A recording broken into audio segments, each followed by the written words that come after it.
right, good morning, everyone. Good morning. I love it. I'm a feedback type of person, right? So today will not be a moment where we just sit in silence. Today will be interactive. It will be engaging. And I know y'all probably sitting here looking like, what is this woman doing up here at this male empowerment conference? I am here in support because we know that it always takes a Black woman to have that Black man's back, don't it? Always takes it, always takes it. And so again, this morning, I am delighted to be your MC. I am Leah Mills Chapman, and I work very closely with the visionary of this conference. And so this morning, again, I want to welcome you to the first ever Male Empowerment Conference, looking at the state of not just the Detroit man, but the Black Detroit man. So, without further ado, I am going to bring out our visionary, Keon Clinton. And I'm going to read just a short snippet of the bio for the sake of time. Keon Clinton. What can we say about this young, bad brother?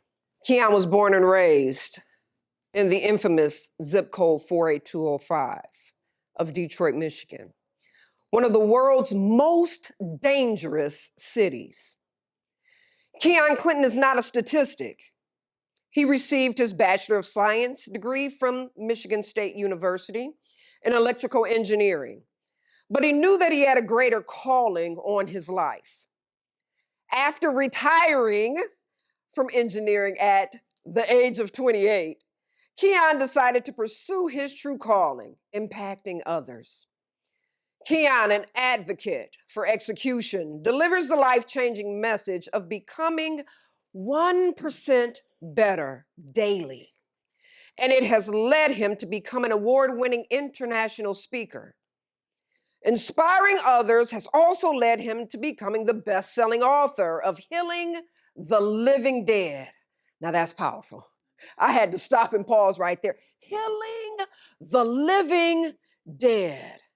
Habits that shift you from a morgue mentality to a Forbes mentality. Understanding that personal health has a direct correlation to your business health, Keon became a two-time award-winning bodybuilder and created the 1% Better Nation that has trained thousands of people in 15 countries and 34 states. His philanthropic character has driven him to invest in youth advancement and create the nonprofit organization family. Forget about me, I love you.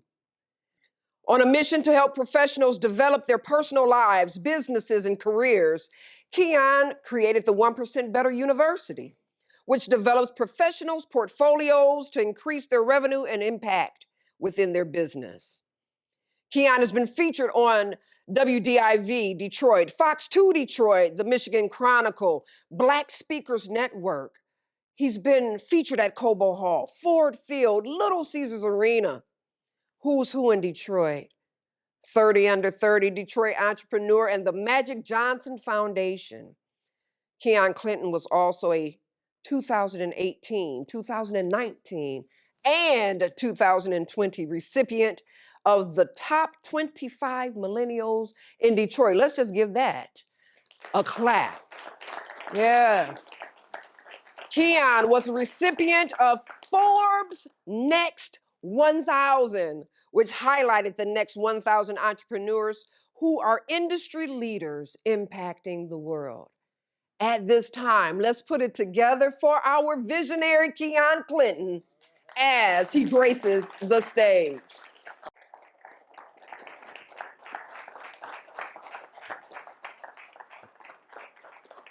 Thank you, guys. Appreciate you. Y'all can have a seat. Y'all can have a seat. You guys look good. You guys look real good. Well, first and foremost, before I do anything, I want to give all glory and honor to God because God is the source of my life. And without God, as without God, we know He is, right? Nothing is possible without God. So let's clap it up for God. Secondly, to my team, I'm extremely grateful. to my whole team. I mean, there's a lot of people working behind the scenes, making things work. As I always tell people, you can't see the brain, but you know when it's not working. So my team are the brains behind the operation from everything that you all been able to see, you've been able to hear. So I want to acknowledge my team. And lastly, man, to each and every one of you all in this room, let's clap it up for yourselves for showing up today. I appreciate you. Thank you. Now, she said, listen, I'm an international speaker, best-selling author, two-time award-winning bodybuilder, founder of my own nonprofit organization, founder of 1% Better, the global brand and company, 15 countries, 34 states. I'm extremely blessed, but I defeated the odds. I defeated the odds of not having my father in the household. I defeated the odds of drugs, violence, gangs, physical activity. I defeated the odds of them saying you can't be a successful black man. You're too young to get an engineering degree. You're not smart enough to finish. It took me 7 long years to get my engineering degree. And after that, I retired in 3 years because I realized that was the American's dream. That wasn't Keon Clinton's dream. So I started to stand on my own too. Why? Because of the grace of God, number one. Number two, my will and determination to win. And then number three, being connected with powerful men and women to navigate me to the next level. Now listen, we're here because there is a disconnect between a younger black man and an older black man here in Detroit. We all know it, we've all experienced it, and we've all had small conversations about it. But now it's time to put some action behind our words. But before we do that, I need y'all to talk to me. I need us to agree on something. While we're here for these few minutes, I need us to agree that we're family. That means that I get to say whatever it is I want to say to you. And in return, you can say whatever it is you want to say to me, as long as it's out of respect. It's all fair. Is that okay? Awesome. So let me get right to it. I'm here to address us as men. I don't have no fancy speech. It's coming for y'all. I don't got the fancy words to persuade you. I want to talk about some things, some pain points. There's 2 issues that I believe we struggle with as black men here in Detroit: pride and ego. And if we want to bridge this gap, some would say it's due to the lack of fatherhood, the lack of brotherhood, the lack of respect between one brother and the other, the lack of financial support within our community. But I believe that we can fix all of those issues by doing one thing: having effective communication. The issue is we're not talking enough. We're not addressing each other enough. So although pride and ego is the driving force for a lot of us, I want to ask you a question. When you die, do you want an obituary or a documentary? Because when you think about it, when we look at an obituary, we get sad because we look at who we lost. We look at the pain. But when you have a documentary, that means that you have put in enough work and enough value to leave a legacy behind for people to smile. Why? Because they know they about to inherit some stuff. And if all we doing is talking, we just have obituaries. And as I always tell people, you don't get stronger lifting dead weight. If you don't believe me, look at the pallbearers. When they pick up that casket for that last walk, they're not smiling, they're crying. And I think that's one of the issues we've been battling with. We've been picking up a lot of dead weight within our community with so many resources, with so many powerful men in the room. Now it's time for me to address the younger brothers. I'm 31 years old. Men, millennials, we got to humble ourselves. I get it. The father probably wasn't in the home. You've learned to do it yourself. Get it out the mud. You think you're self-made. There's no such thing as self-made because somebody prayed for you. You also know, younger men, why the teacher disliked the class clown? It's not because they're making everybody laugh. Because as we know that if you're great at making somebody laugh, you can have a lucrative career. Kevin Hart. But the reason the teacher disliked the class clown is because they are disrupting the lesson that has to be taught. Younger man, what am I saying? If you are not being a student, if you are not being a sponge, when you stand in front of somebody who can navigate you, when you stand in front of somebody who can teach you some lessons, it's going to be very difficult for that teacher to make a connection. And to my older guys, you all are stubborn. I know. I get it. Back in the day, you used to do it this way. It made sense back in the day. You have your traditional ways of doing things. But it's a new day. And just like you all were the front runners in the community, it's time for you to pass the torch. It's time for you to sit us that information down. It's time for you to give us the resources that we need. Because legacy is everything. Legacy is everything. Today we're going to have a conversation. We're going to address fatherhood, brotherhood, respect, help, support. One of the issues is when you see a black man, you're conditioned to size him up versus saying, this is my brother. So instead of lending a hand, you point the finger. Instead of picking him up, you kick him while he's down. And you know, my good brother Odis, he said, everybody want a piece of the pie. I just create a bakery. And what I took from that was if we created our own resources, our own hubs, if we had our own men readily and available to teach, to train, to educate, I'm sure everybody in the room know the most powerful thing in the world is an educated black man. And I've been told all type of things my whole life. You're too young to do something like this. Who are you to put something like this together? You don't have enough degrees. Degrees don't define who I am. A career, financial gain, that's awesome, but character is more important. So at the age of 31, I'm accepting my calling. I'm understanding the weight of my cross. But more importantly, I'm being obedient to what God is telling me to do. And if one man can bring you all in a room, imagine what 100 men can do. And then imagine what 10,000 men can do. But it all starts with a conversation. I created a movement about 5 years ago. It's called 1% Better. Every day that you wake up, ask yourself, how can you get at least 1% better? Mentally, physically, spiritually, financially, emotionally, whatever it is, whatever it takes, just sacrifice and execute. And if you start today, 1 year from now, you would have increased the efficiency in your daily operation by 365%. So that means that we're going to think on a different level. That means that we're going to move on a different level. And more importantly, we're going to win on a different level. But one of the things I want to tell you before I leave this stage is that we can't do it alone. This is not the Keon Clinton show.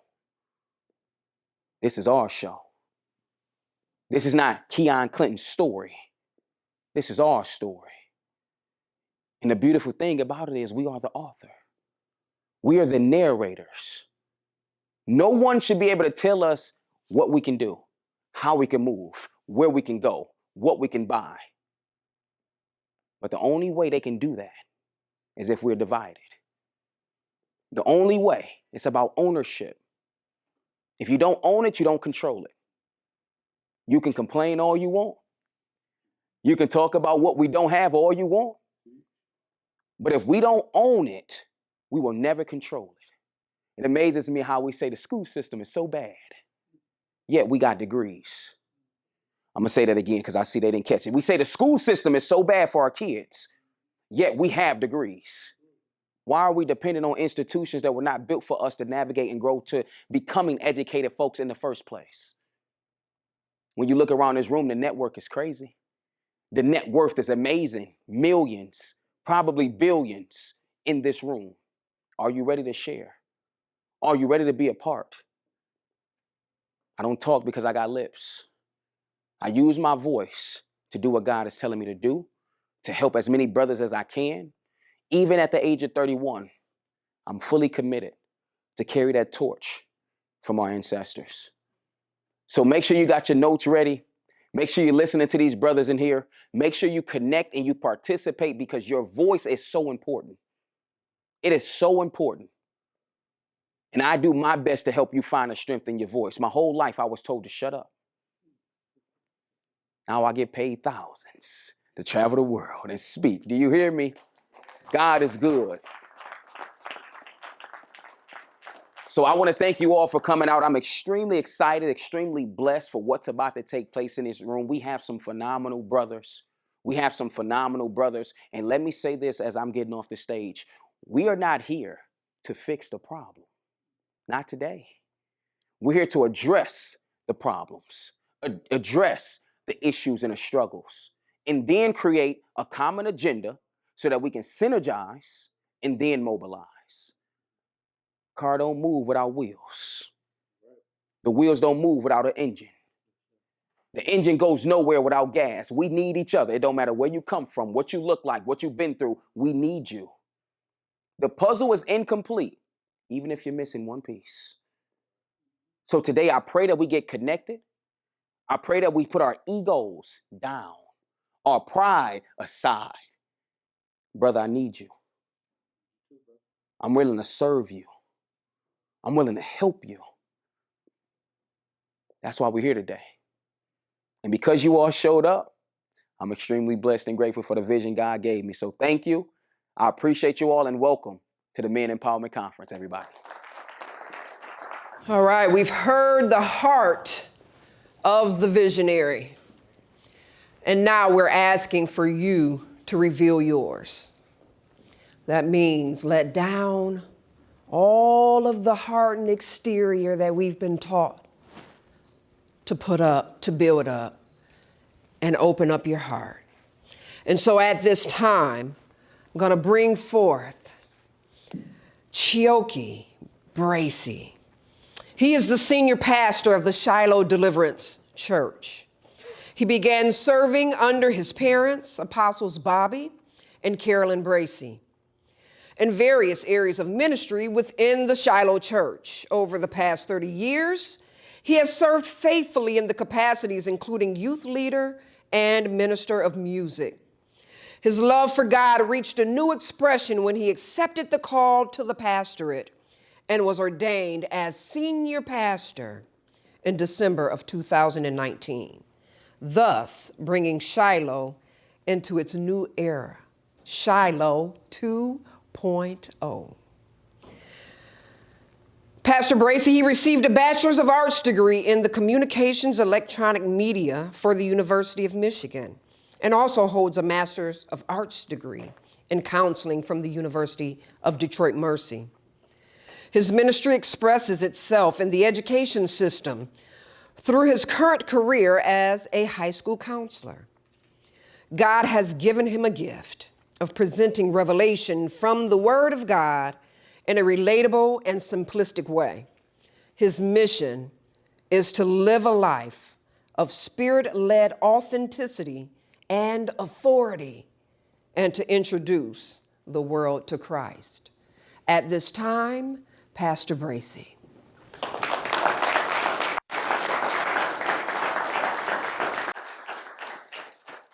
How's everybody doing today? Mighty good. Real quick, I'm gonna do something one of my OGs taught me. He was actually a deacon in our church. Actually still is a deacon in our church, and he served in Vietnam. And one of the things that he said that they would do in Vietnam, when they would go to different places, they would check to see who was in the room to see if they had support when they were in the room. And they used to call it a power check. So I'm gonna do it in a couple of different ways. So for those of you who share in the belief that God is the creator of all things and we have relationship through his son, to y'all, I'm gonna check by saying praise the Lord. Praise the Lord. All right, that's quite a few of you. Everybody don't believe the same. So for those of you who grew up in the city and know what it's like to have your chili cheese fries messed up when they put sliced cheese instead of squeezed cheese on it, for those of you who know what it's like to wonder why they built that aisle in the middle of Livernois and then erase it to put 5 miles of sidewalk on each side, to you, I say, what up, though? All right, for those of you that are not from Detroit, but you in the room and you are a black male and you are ready to better yourselves today I say to you, good morning. All right, so I want to do something real quick because I I recognize what my assignment is today. When Keon first called me, I've known Keon before Keon was the international best-selling author and speaker, and I'm so privileged to see him function on both sides of the coin of his life. I love you, bro. And so one of the things that I always think of when Keon calls you out, like you gotta have your stuff together, you gotta have your speech together. And so when Keon told me a couple of months back, like, bro, I want you to speak in this, I'm like, all right, I'm gonna start writing stuff down. And so I was getting thoughts down and writing stuff down. And then this morning, God erased everything that I wrote. Because if I would have told you what I wanted to tell you, it would have definitely been beneficial. I got enough skill to do the things that I'm called to do, but I recognize that it would not have the same life-changing impact as saying what God wants me to say. And so I want to take you on a very short journey. It's a story in the Bible where Israel, like many of us, find themselves not doing what God told them to do, not doing what they knew was right to do. And because of that, there's a period of time where God uses different prophets to tell them what's getting ready to happen to them because of their disobedience.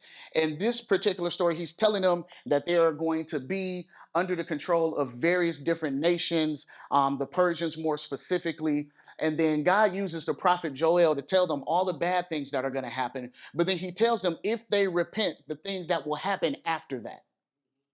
And so he starts off by saying, listen, you won't be hungry anymore and you won't be destitute anymore. And he tells them he's going to remove the reproach off of their name. And for many of us as African American men, whether it was by our own decisions or by systematic things that are set up to stop us from growing, we find ourselves in a place where we are hungry. We find ourselves in a place where there's reproach on our name or something on our jacket or our file, or there are charges against us that we're still trying to shake off because of our PO and all of those type of things. And so what God tells them, he said, I'm going to remove all of that. I'm going to take care of all of that if you get your stuff together. Which is a beautiful thing to know, that if we can get ourselves together and we seek direction from God, that he can erase those things and give us what we need. But after that, he says, after this, and this is in Joel chapter 2, near the end of the chapter, he says, after this, I will pour out my spirit on all flesh. He says, your sons and your daughters will prophesy, which is a great thing, but I'm going to gloss over that because we're not talking about daughters. And then he says that your old men will dream dreams and your young men will see vision. The Bible also says in the book of Proverbs, without a vision, the people perish, or without divine revelation of where they're going, people cast off restraints. And I'm sure a lot of us know what it's like to cast off restraints, meaning that when you don't feel like there is a hope ahead of you, then you just do whatever you got to do to survive in that moment. And so the thing that God wants me to share with you is that he is getting ready to restore dreams and vision. And you can take it for you if you need it. God is getting ready to restore dreams and visions. And here's the thing. Keon talked about the gap between the two, between the young and the old. So for my older men in the room, and I count myself, I'm 40, how old am I? I'm 41. That's how old I am. Thank you, Dad. Listen, let me acknowledge my father. My father, Apostle Bobby Bracy, is in the building. God says through Joel, the old men will dream dreams.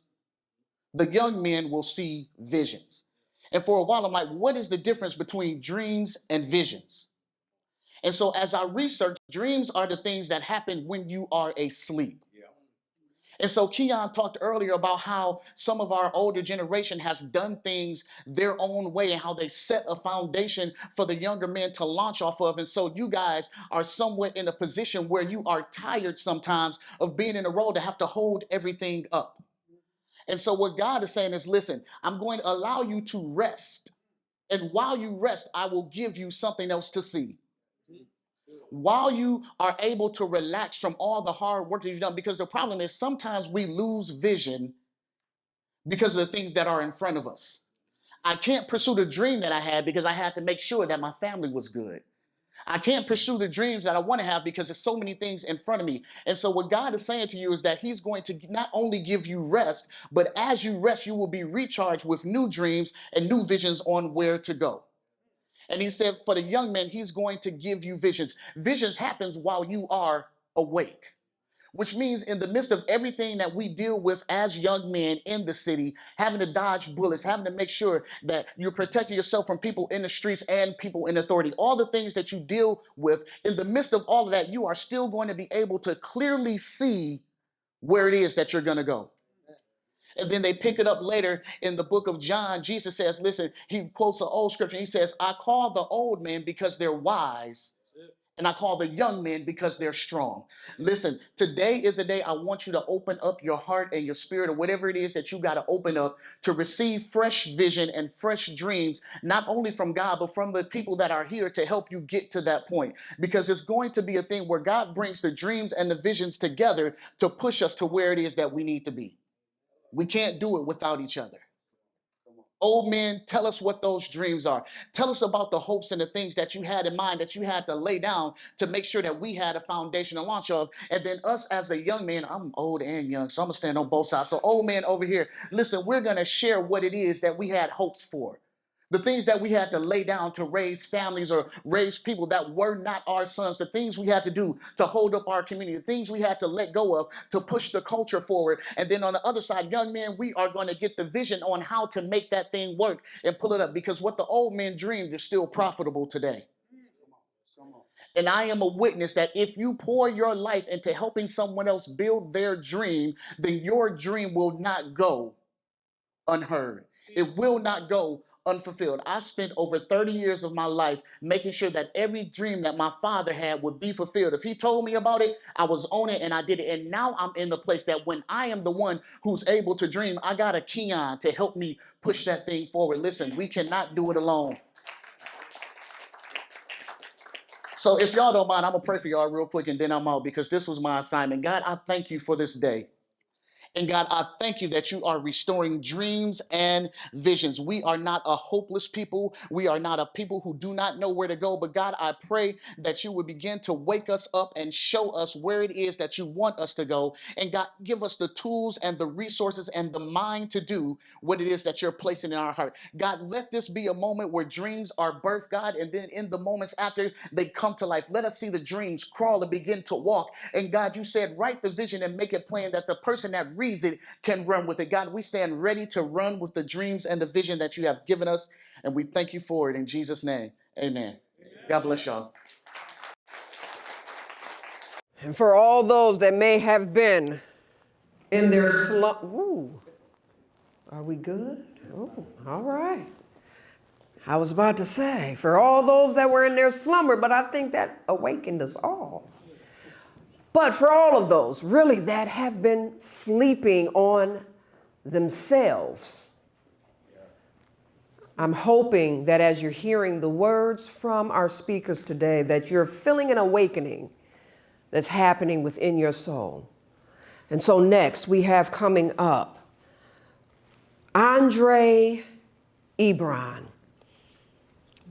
Want to see a man on a mission? Then watch Andre Ibran. He's driven, determined, and dedicated to leave an incredible impression on the lives of children, on families, professionals as well, engaging them in the arenas of human services and education. He is a transformational leader, a potent educator, intellectually stimulating. He's a monumental mentor. He's a winning coach in this game called life. He and his wife of 17 years, Shalisa, parenting 2 amazing children. He has a daughter, Christian Ebron, and son, Andre Ibran, too.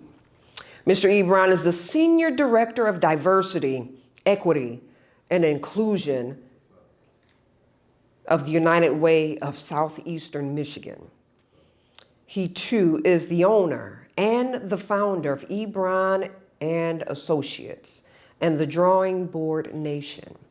At this time, please welcome to the stage, Mr. Andre Ibran. Oh, come on, we can do a lot better than that. Let's put our hands together today. When we have brothers in the room, we know we can make some noise. When we have brothers in the room, we know that we can lift up Jesus Christ. When we have brothers in the room, we know that's how we do it. We are a little too quiet. This is an empowerment conference. So we have mentors, we have coaches, we have leaders. We cannot begin this thing. I see they turn me down in the mic because I got a little loud. Now turn me back up in the monitors. But I want to say this. Without a vision, the people perish. So if you all could help me, please standing on your feet, acknowledging Keon Clinton, who is the visionary of this conference, the inaugural Men's Empowerment Conference.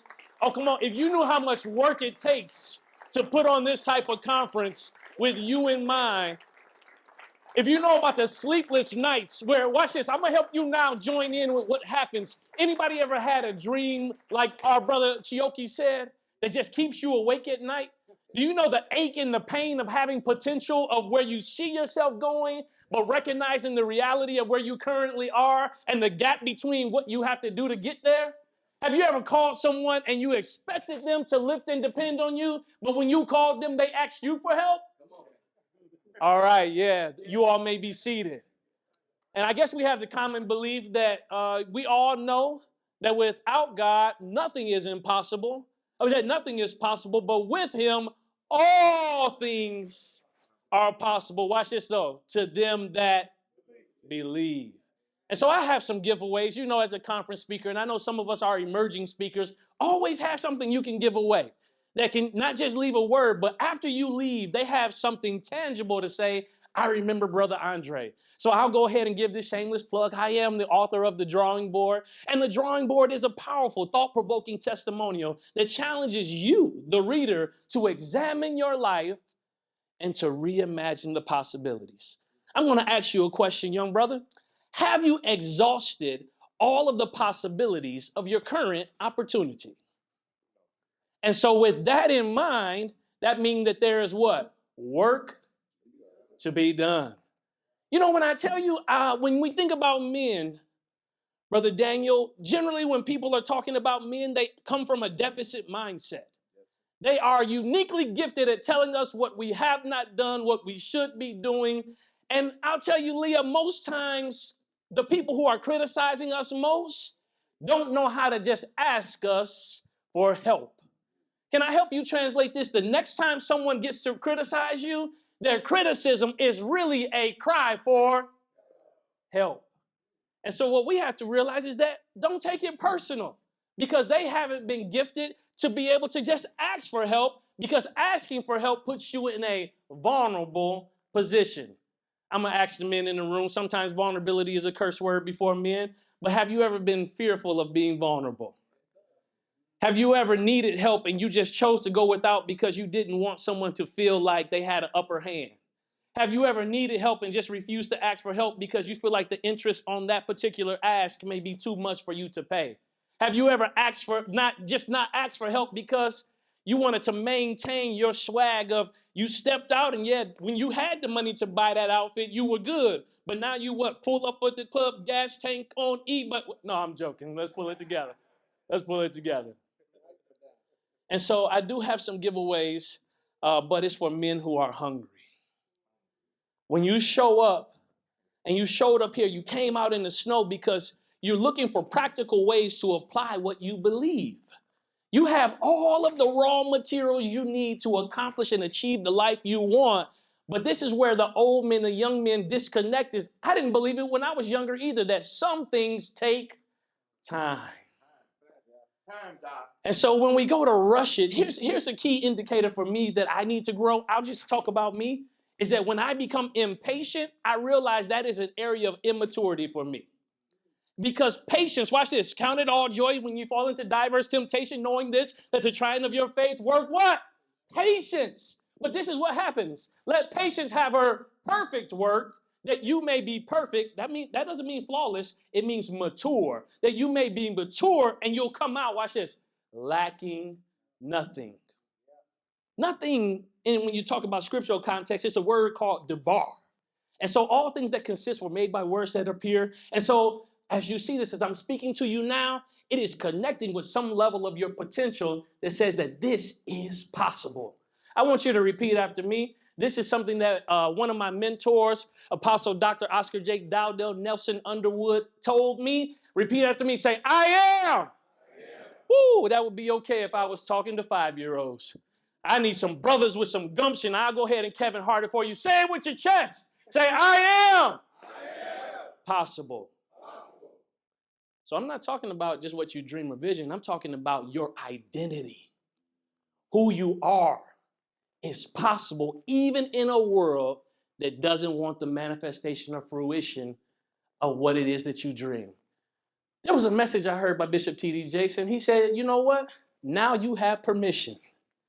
And so sometimes you're waiting for someone to give you permission. You're waiting for someone to okay you. You're waiting for someone to affirm you. You're waiting for someone to give you that green light to pursue what's in your heart. Repeat after me. Say, I have permission to prevail. I'm going to leave 3 points. Every good speaker always has at least 3 points, right? And so I'm going to leave you with this 1 point. And it might, Brother Keon, I'm sorry I got to use a 4-letter word here. And normally I wouldn't, use this type of language at a conference. But this 4-letter word, forgive me, brothers, this 4-letter word is love. And so when you think about love, love has the power to cover a multitude of sins. Love has the ability to produce an enduring strength amidst some of the most adverse circumstances. Love has the ability to not allow your pain to contour your identity. Here's the thing about love. Oh, I'm not going to go into that. I heard it kick in. Here's the thing about love is that it needs a place to express itself. And so when I listen to men say that they are in gross pain, the message that I hear is that they haven't found a safe place to give and receive love. I take your silence as you're thinking about that. And I'm not going to ask you individually, just look straight, don't nod, look to the left or right. I'm going to ask you, do you have a safe place to give and receive love? Some of you may be tempted to say no, but now I want you to look around to your left and your right. I mark this space as safe.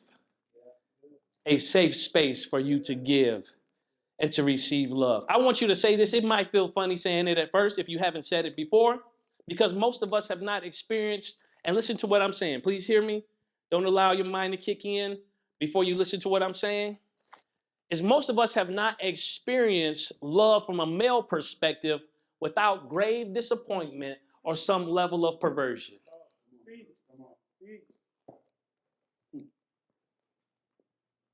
And so I want you to look at your brother. You may not know him right now, but the fact that he's in this room connects him to you. And look at him and say, I love you, brother. Oh, come on, brothers. Come on, brothers. We listen, this is like the third call and response. I need you to by now have it together. Say, I love you, brother. And what I want to show you is, without even me asking you to do it, you reached out to connect.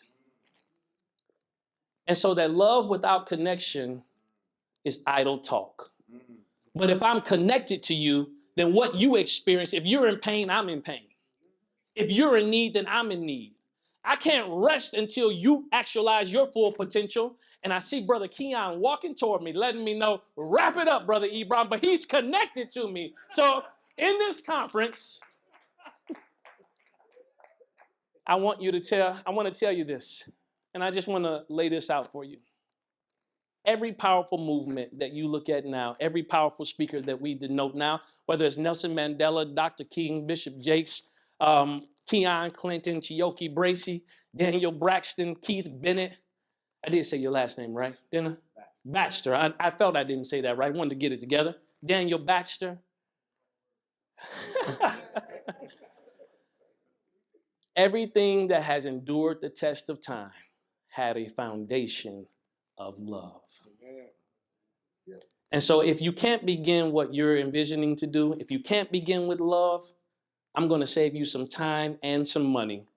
Don't do it. The second thing I'm going to ask, my second point as I wrap, is I want you to think critically about what you believe. Because it's not about the life that you're building based upon what you've experienced. Because, Leah, I could go down the list. I could say it like this. I have a mother, Dr. Jeanette Louise Settle Ebron, who was a Marine social worker and educator. But I could also flip in and say, I came from a single parent household where there was domestic violence and and watch those things. Both of those things are true. But the one that I choose to embrace and believe determines the life that I produce. So I want you to think critically about what you believe. And then lastly, as I get ready to take my seat, I want you to examine the root causes of your behavior.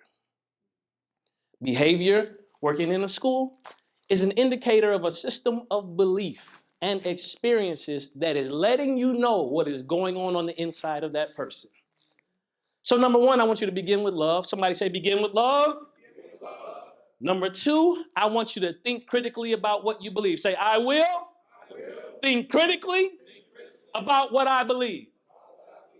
And number three, repeat after me, say, I will examine the root causes of my behavior. I am Andre Ibran, and I continue to challenge you to examine your life and to reimagine the possibilities. But at the root, it all boils down to love. Love of self and love of your fellow brother. That's what it's really all about, is love. At this time, we're going to bring to the stage to speak with you this morning, Daniel A. Baxter. Now, I gotta say, Brother Baxter has a history. His background is deep. But we only have a little bit of time, so I'm gonna have to summarize this thing up real good, real good. All right, so Mr. Daniel A. Baxter is a charismatic and confident public speaker who is passionate about Black history. He obtained his undergraduate degree in political science with a minor in Africana Studies from the University of Detroit Mercy.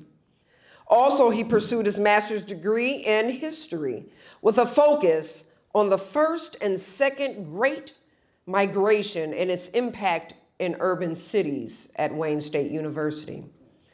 Professionally, Daniel fulfills his role as the Chief Operating Officer, Special Projects and Absentee Voting for the Detroit Department of Elections.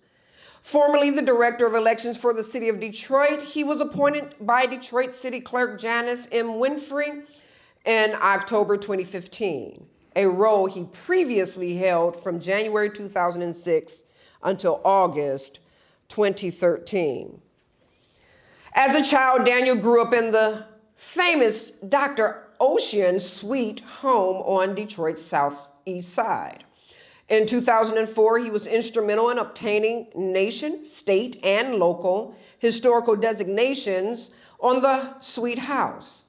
In 2008, he received the prestigious Education Award from Preservation Wayne for his dedication to landmark history. I'm going to advance this some. During the November 2020 presidential election, Daniel returned to the Department of Elections and served as the principal elections consultant. His role was to restructure the absentee voting operation, and how do we know that we need that to be handled, right? So his role, again, was to restructure the absentee voting operation, recruit, train, and equip more than 2,000 election day volunteers to ensure the processing and the counting of more than 174,000 absentee ballots. Daniel also serves as the secretary of the Urban Alliance of Michigan. As secretary, he collaborates with the Wayne County Executive Chair to unite African American leaders in Michigan's ecumenical, civic, and grassroots communities. Personally, Daniel has been married to his lovely wife, Karen Baxter, for 29 years. Can we give it up for longevity in marriage? It is not often seen, but it is possible. If you love purely, you can deny yourself, and that will be your reality as well. He also parents 4 beautiful children, Portia, Raven, Darian, and Madison. He is also an ordained elder and member of Triumph Church in Detroit, Michigan, and a member of Kappa Alpha Psi fraternity. I don't know if Keon will like that, but I mean, D9 brotherhood, let's come together today. But Daniel's favorite quote is, "The impossible is only the untried." Powerful. Please grace the stage, Mr. Baxter.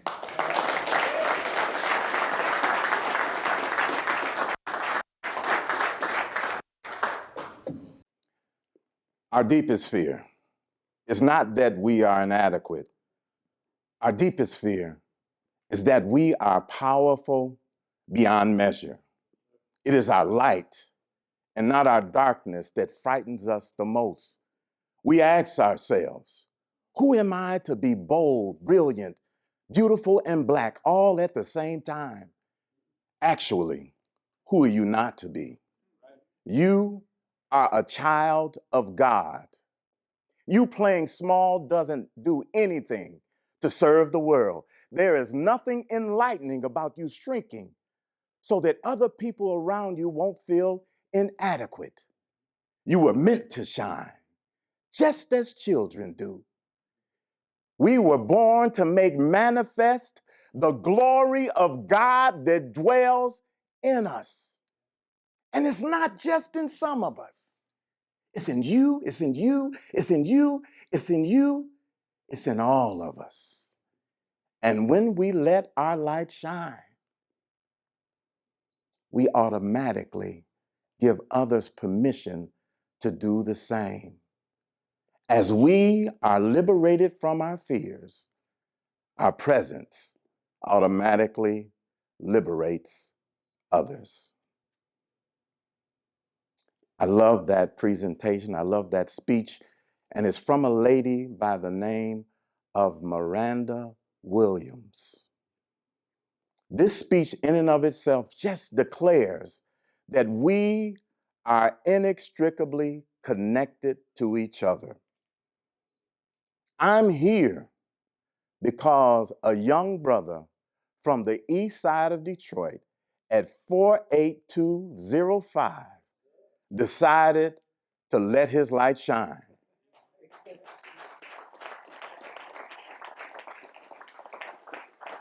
And because he allowed his light to shine, he gives me freedom to be who I am, to be who God called me to be, so that my light might shine, so that someone might be able to see it and they can do the same. There's a scripture in the book of Romans, chapter 11, verses 28 and 29. And it simply says, let your lights, no, it says, and we know that all things work together for the good to those who love God and to those who are called according to his purpose. For who he foreknew, he also predestined for them to be shaped in the image of his Son, that he, Jesus, might be firstborn amongst many brethren. It's our goal and our objective to look just like Jesus.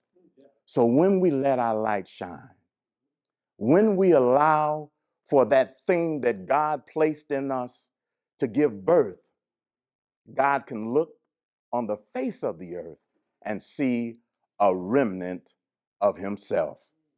Amen? Amen. So the key and the goal and objective for each and every one of us is to be who God called us to be. There's a gentleman by the name of Rick Warren from Saddleback Church. He wrote this book that's called The Purpose-Driven Life. And in the first paragraph, he says 4 words. He says that it's not about you. If you really want to know who you are and who you've been called to be, you got to know what the Creator called you to do. Right? You know, when I was a young fella, back in the day, I declared myself a prep, right? I used to wear the Roots. I used to wear the Levi's with the narrow bottoms. I used to wear my polos and my Argyle sweaters, right? And you couldn't be a prep unless you had this leather belt that had a little tag hanging off of it. Huh? You feel me? That's what's up. That's what's up. And it was a Coach belt, right? And when you purchased your Coach belt, you got this little pamphlet, and it said, congratulations, you've just purchased the finest piece of leather that has ever been made on the face of the earth. If you take care of it, if you wash it, if you treat it with saddle soap, if you care for it, if you make sure that you do all of these particular things, it'll last a lifetime. Those are the instructions that you get with a Coach belt. Just like the instructions that you receive for a Coach belt, we get instructions from our Creator. There are instructions that give us an outline, a detailed script of who we are, what our purpose is, what our destiny is, and what we need to do in order to arrive and achieve purpose and come face to face with our destiny. And it's the BIBLE, the basic instructions before leaving earth. It's the Bible. God gives us a prescription and instructions on identifying our purpose and fulfilling that. And in order for us to pursue it, we have to study to show thyself approved, a workman who needeth not be ashamed, rightly divided the word of truth, to grow, go, and glow, and be all that God called you to be. Thank you so much.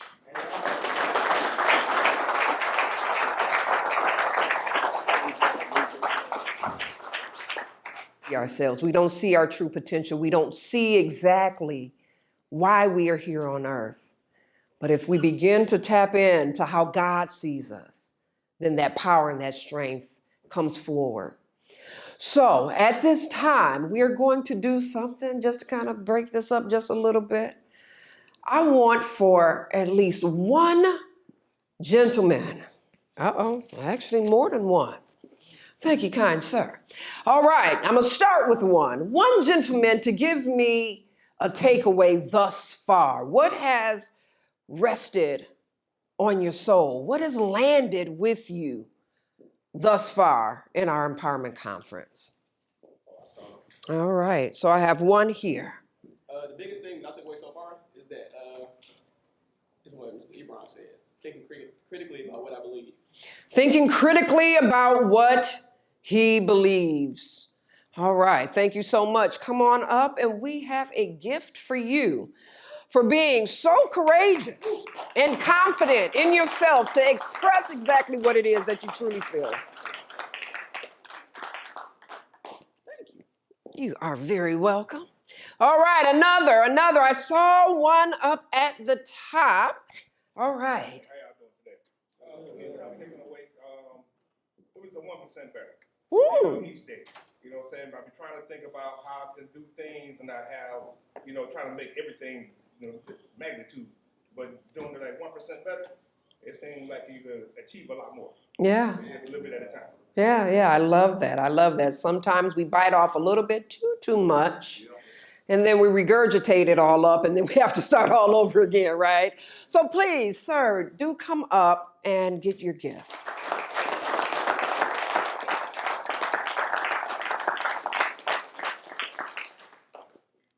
Oh, y'all need a 4X. Okay, so if it does not fit, take that. No, I'm joking. We will try to accommodate.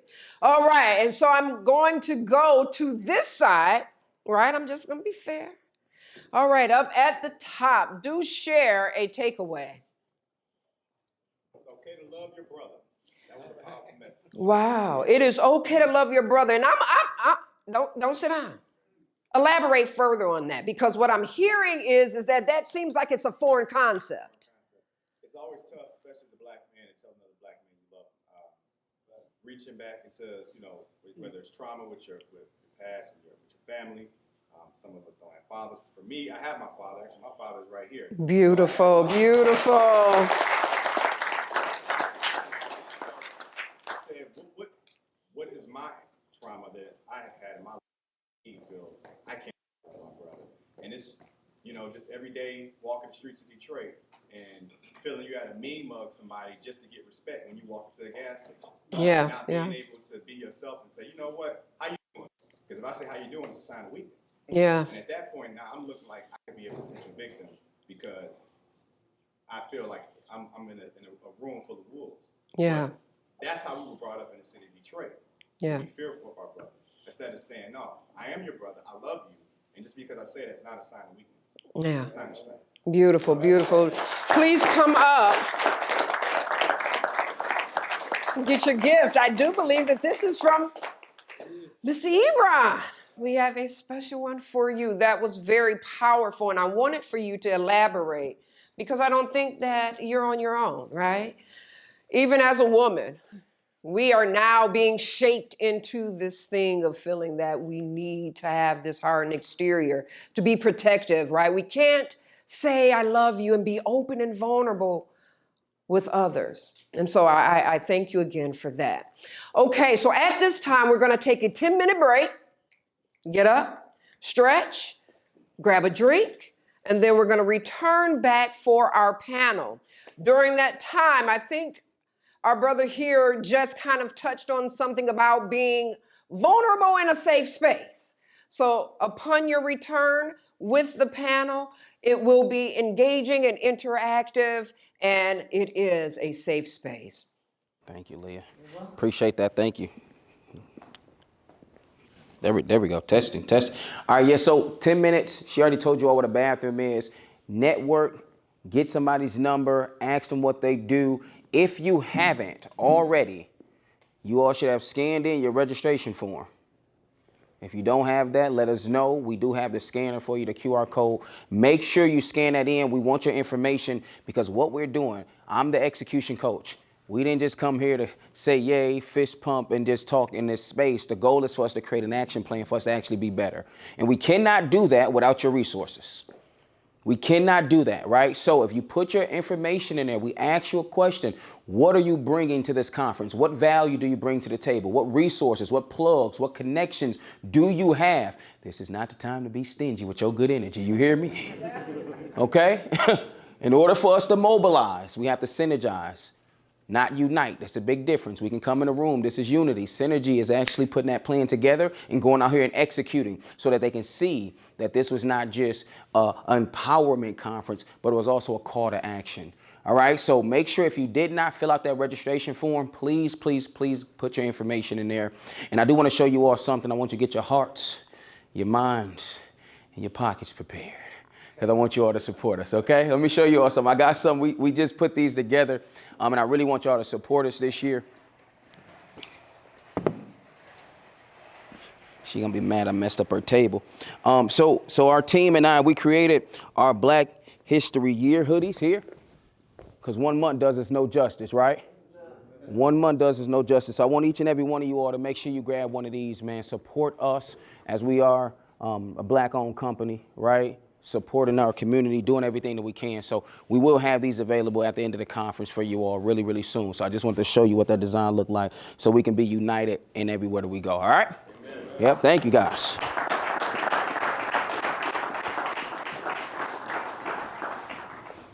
All right, all right.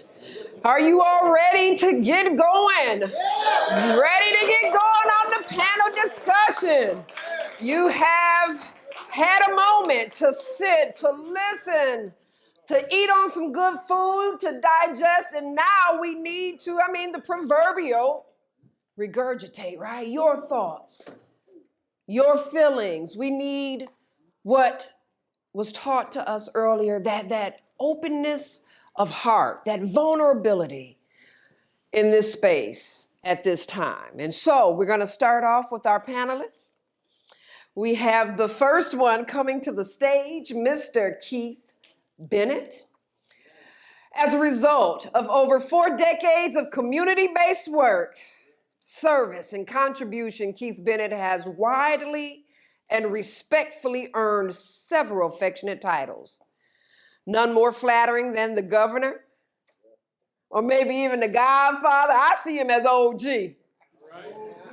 Or just simply Mr. Bennett. His contributions to the city of Detroit and the greater community are highly respected. They're vast, and they have consistently been outcome-based and well-chronicled.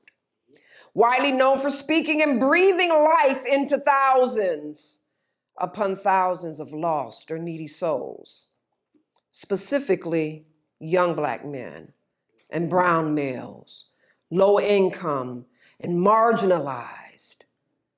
This is what Mr. B does. He breathes life into those that are returning home from incarceration and confinement. Those that's out on the street with the tether, right? Those that's on parole and probation. This is who Mr. B breathes life into.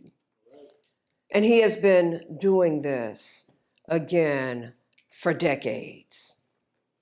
He is an award winner. He's received the Wayne State University Peacemaker Award, a State of Michigan Insurance Board of Directors Award. I met him some years ago with being the director of the widely known Flip the Script program. Yeah. Mr. B has been doing the work. And so at this time, we ask for him to grace the stage.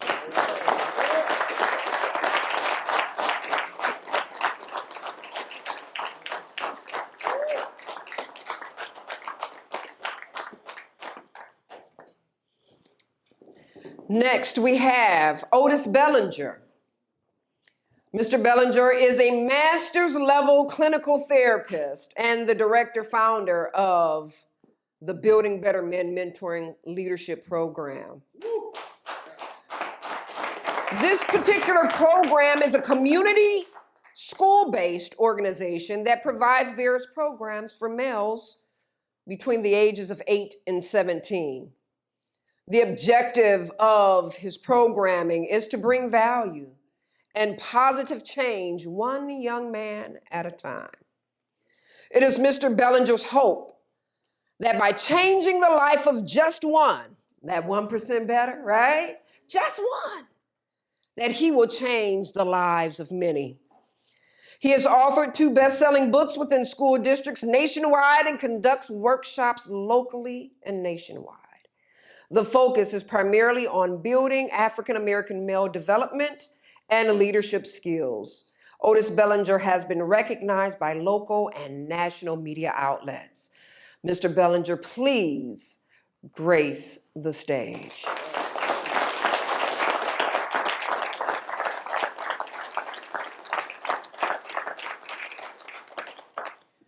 Next, we have David Woods. David Woods, he is a true visionary.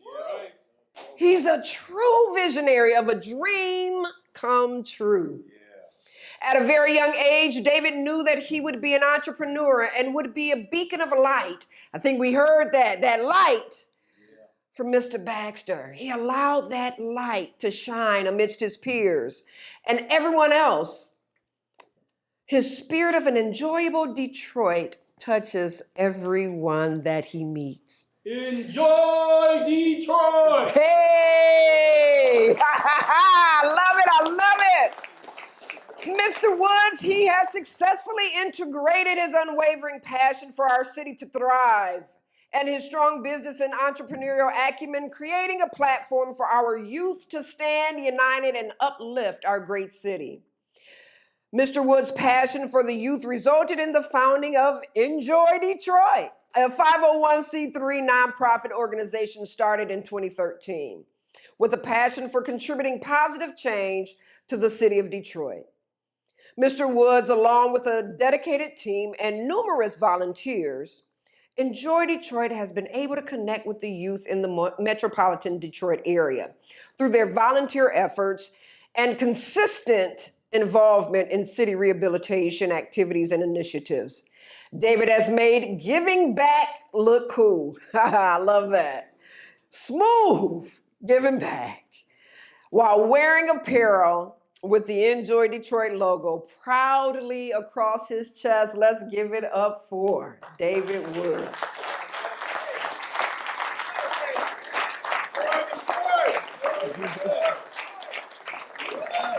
There could be no better feeling than to hear, right, your vision come alive. And of course, never last, never least, we have our visionary of this empowerment conference, Mr. Keon Clinton, to come. And he will be your panel facilitator for this portion of the program. Do enjoy. Listen, let's give it up for these guys one more time. All right, so this is the portion of the conference where it's interactive, okay? Are any of you all professors? No? Good. That means that they're not coming up here to just talk to you and you ain't talking back, okay? That's the professorial style of talking. This is a dialogue. We want to make sure that I'm going to ask them some questions, they're going to answer them, and then we're going to move it over to the crowd. You all are going to ask questions. We're going to go ahead and bounce ideas back off each other as well. And because you have experiences, you all have been through things, you all have persevered through things, and you all can teach other men in the room just like these fine gentlemen can teach you all as well. So, first off, thank you guys for being a part of this. I'm extremely grateful, extremely blessed to share. That's yours, yeah? To share the stage with you all. So I want to go right into it. The goal is to bridge the gap between the younger men and the older men here in the city of Detroit. And whenever there's a gap, there's so much stuff inside, right, that we're going to talk about during this panel. The first thing I want to talk about is brotherhood. Brotherhood. We know how powerful it is. You all have seen it in the flesh. You have experienced it. We've read movies. We've watched documentaries.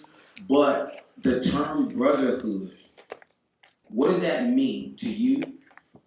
And how do you feel at the state of the brotherhood in the black man specifically in Detroit? What would you say the current state of the brotherhood aspect is here? So Dave, I'm going to start with you, my brother. The current state of the brotherhood right now is very divided.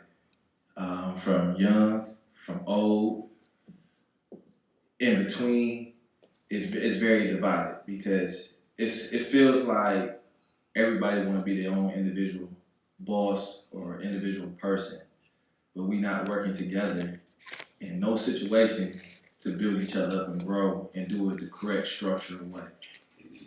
That's how. So Otis, with that, because you've been doing your work for 3 decades plus, building better men with the younger men, especially being an older guy here, OG. What are some of the things you've been able to do that made you so successful in building that brotherhood aspect to close that gap a little bit? Well, I'm one to believe that there's good in everything.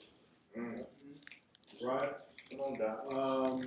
So I want to meet a brother where he is, as long as he's ethical and is not trying to bring harm to myself and my family. So most brothers that I've met have a good heart, but sometimes don't have good methodologies. Right? So if I take some of my heart and give it to them, then the hope is that their methodology and the way that they treat other brothers will be enhanced. So Keith, I'm gonna come your way. And then again, if guys in the audience, if you have any questions, please raise your hand and our wonderful Miss Latoya will bring the mic over to you. When we talk about brotherhood, because there's a disconnect here, right? And you being one of the seasoned guys here in the conference, right? Growing up, you said something to me in a conversation when we had. He said, and it changed my life. He said, I never heard the term mentorship growing up. It was an obligation. And for me, mentorship is something we market, we sell, right? It's great to find your mentor, but for you, growing up, you were able to see black men who said, come here, young brother, let me plant something inside of you. One, talk to us a little bit about how was that experience, and then two, where did it get lost? When I was coming up, and just so I can date myself a little bit, I was born in Black Bible. Right. It was a community. There was love. Yeah. What I'm seeing the change is that the spiritual element, has left us largely. And so what I've done, and I've watched in any man that I meet, if you're with me long enough, we're going to connect spiritually. Yeah, right. And if you're not in the right spirit, I'm gonna put something on it. The other thing is we don't have the intimacy anymore in our community. And so when I was coming up, there was an intimacy amongst men, whether they knew you or not. There were smiles, there were hugs, there were things. And so we don't have these intimate conversations like you have manufactured today. We shouldn't have to manufacture that. It should be a norm. Right? It should be a norm. And so for over 4 decades, when I walked in the room, the first thing I said is I love black men. Yeah. People, I'm not gay, but I love black men. And so what I saw early on was people that love each other and love black men. And so we got to get back to that, but it's all spiritually. We're in a spiritual warfare. Understand what I'm saying, gentlemen. We're in a spiritual warfare. And money can't fix spiritual warfare. You just heard Odis say, if I give a piece of their heart. I used to tell men, I'm going to put my heart in your hand. Now, what you going to do with it? It's up to you. We're in a spiritual warfare. So that's what we got to start looking at and attacking and addressing. So we stand in the realm of brotherhood. Now, we're about to start poking. I want you gentlemen to get ready. We're about to start talking about some real stuff.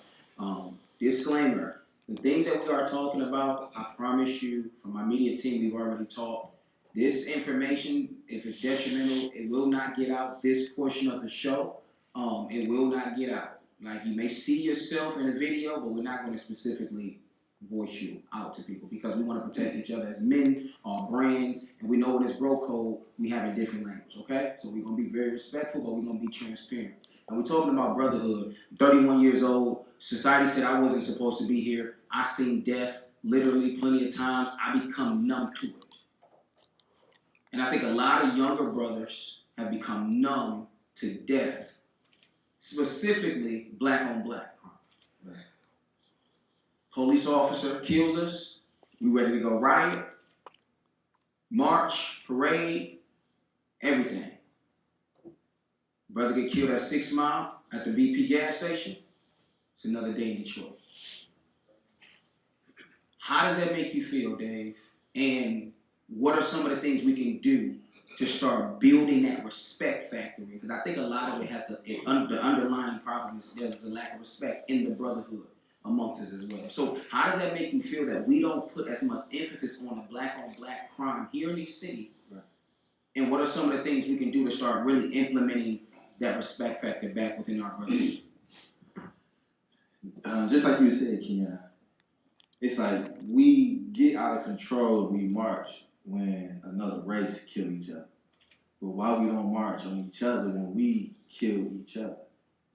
And if every man take care of his household and instill that type of supervision and protection over their household, where just for me, I'm about to speak on my household.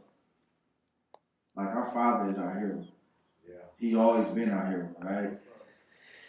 And even when he done wrong, I didn't know my father for a good 13 years of my life because he was behind bars.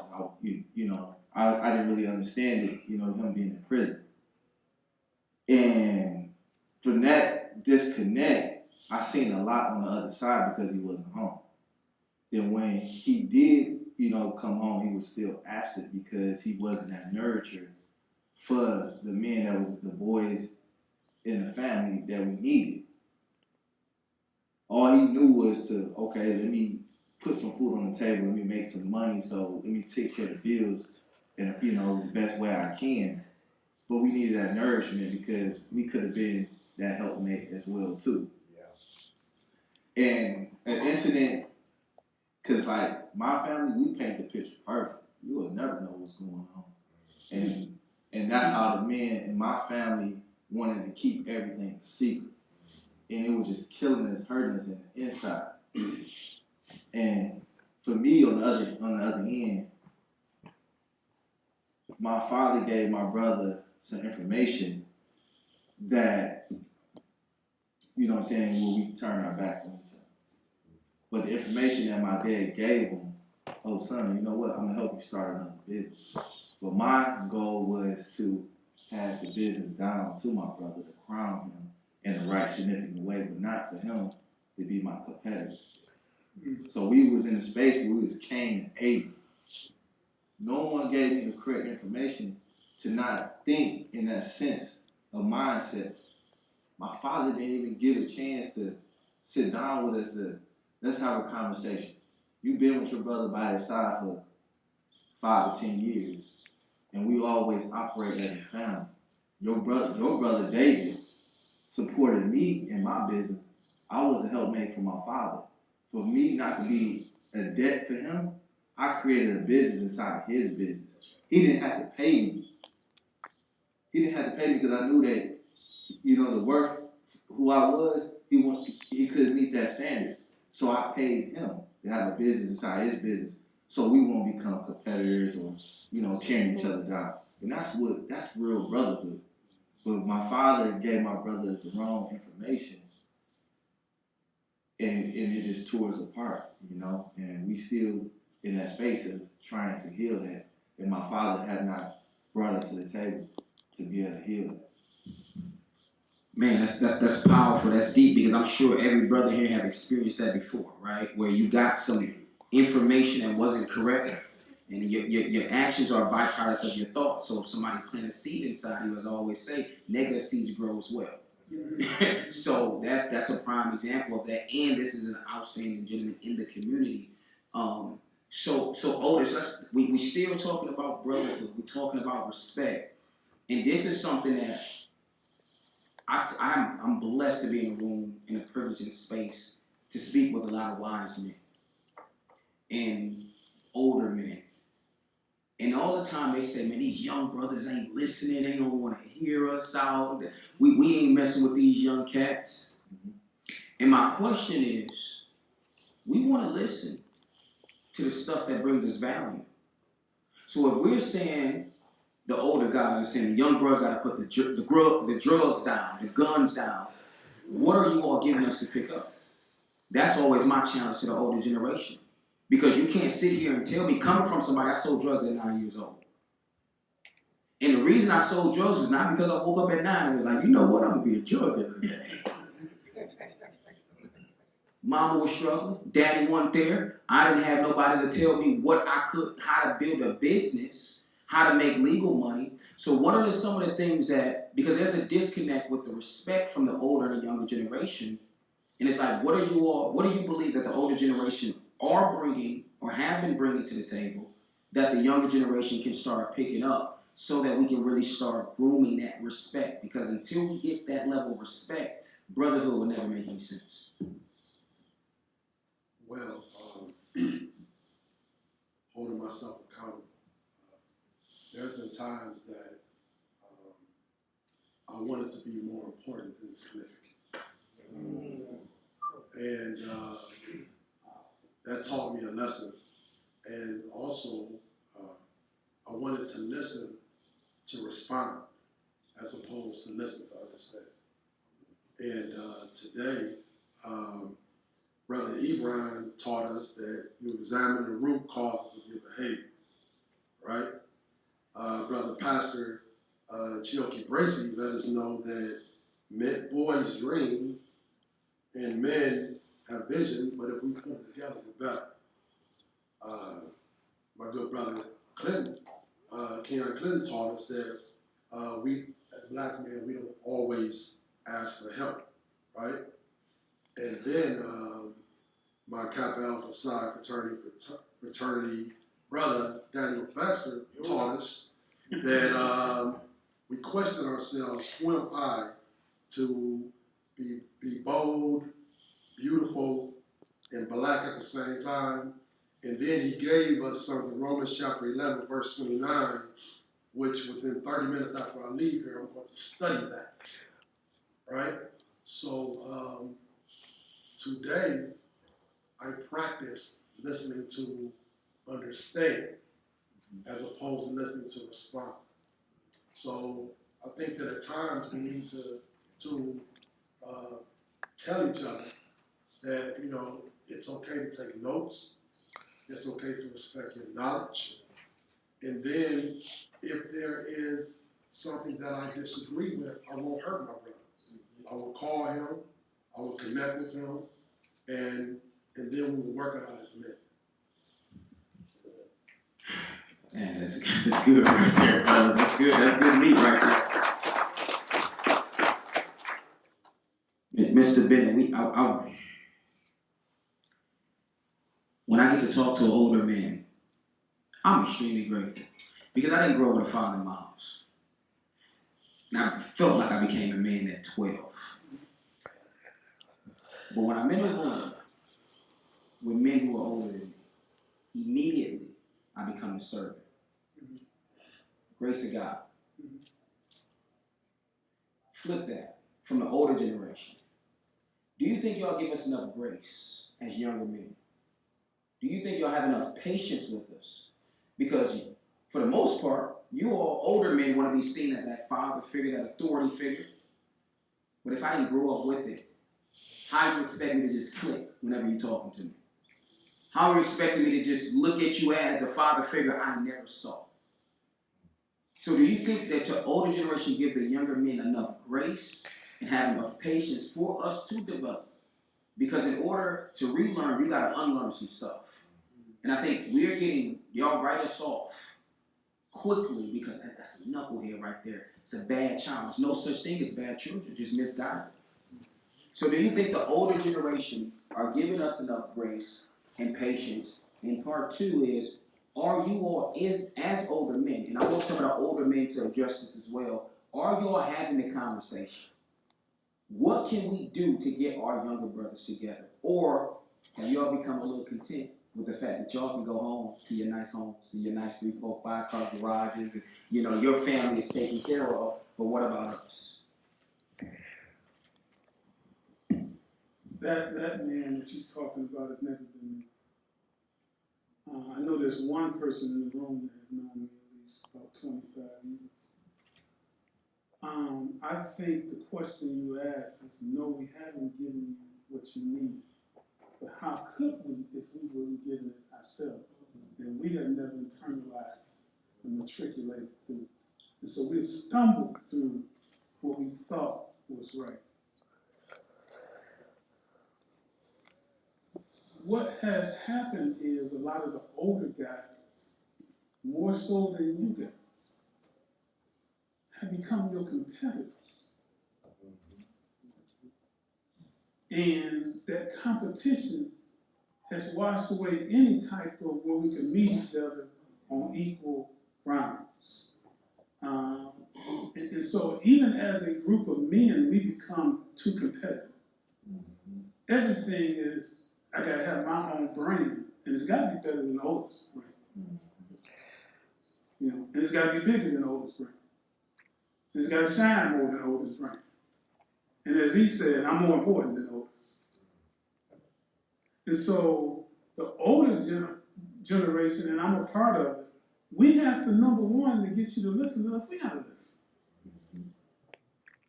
And so I know there's a couple of people in the room, including this gentleman, who will call me at any point of the day or night, anytime, and I just listen. Just listen.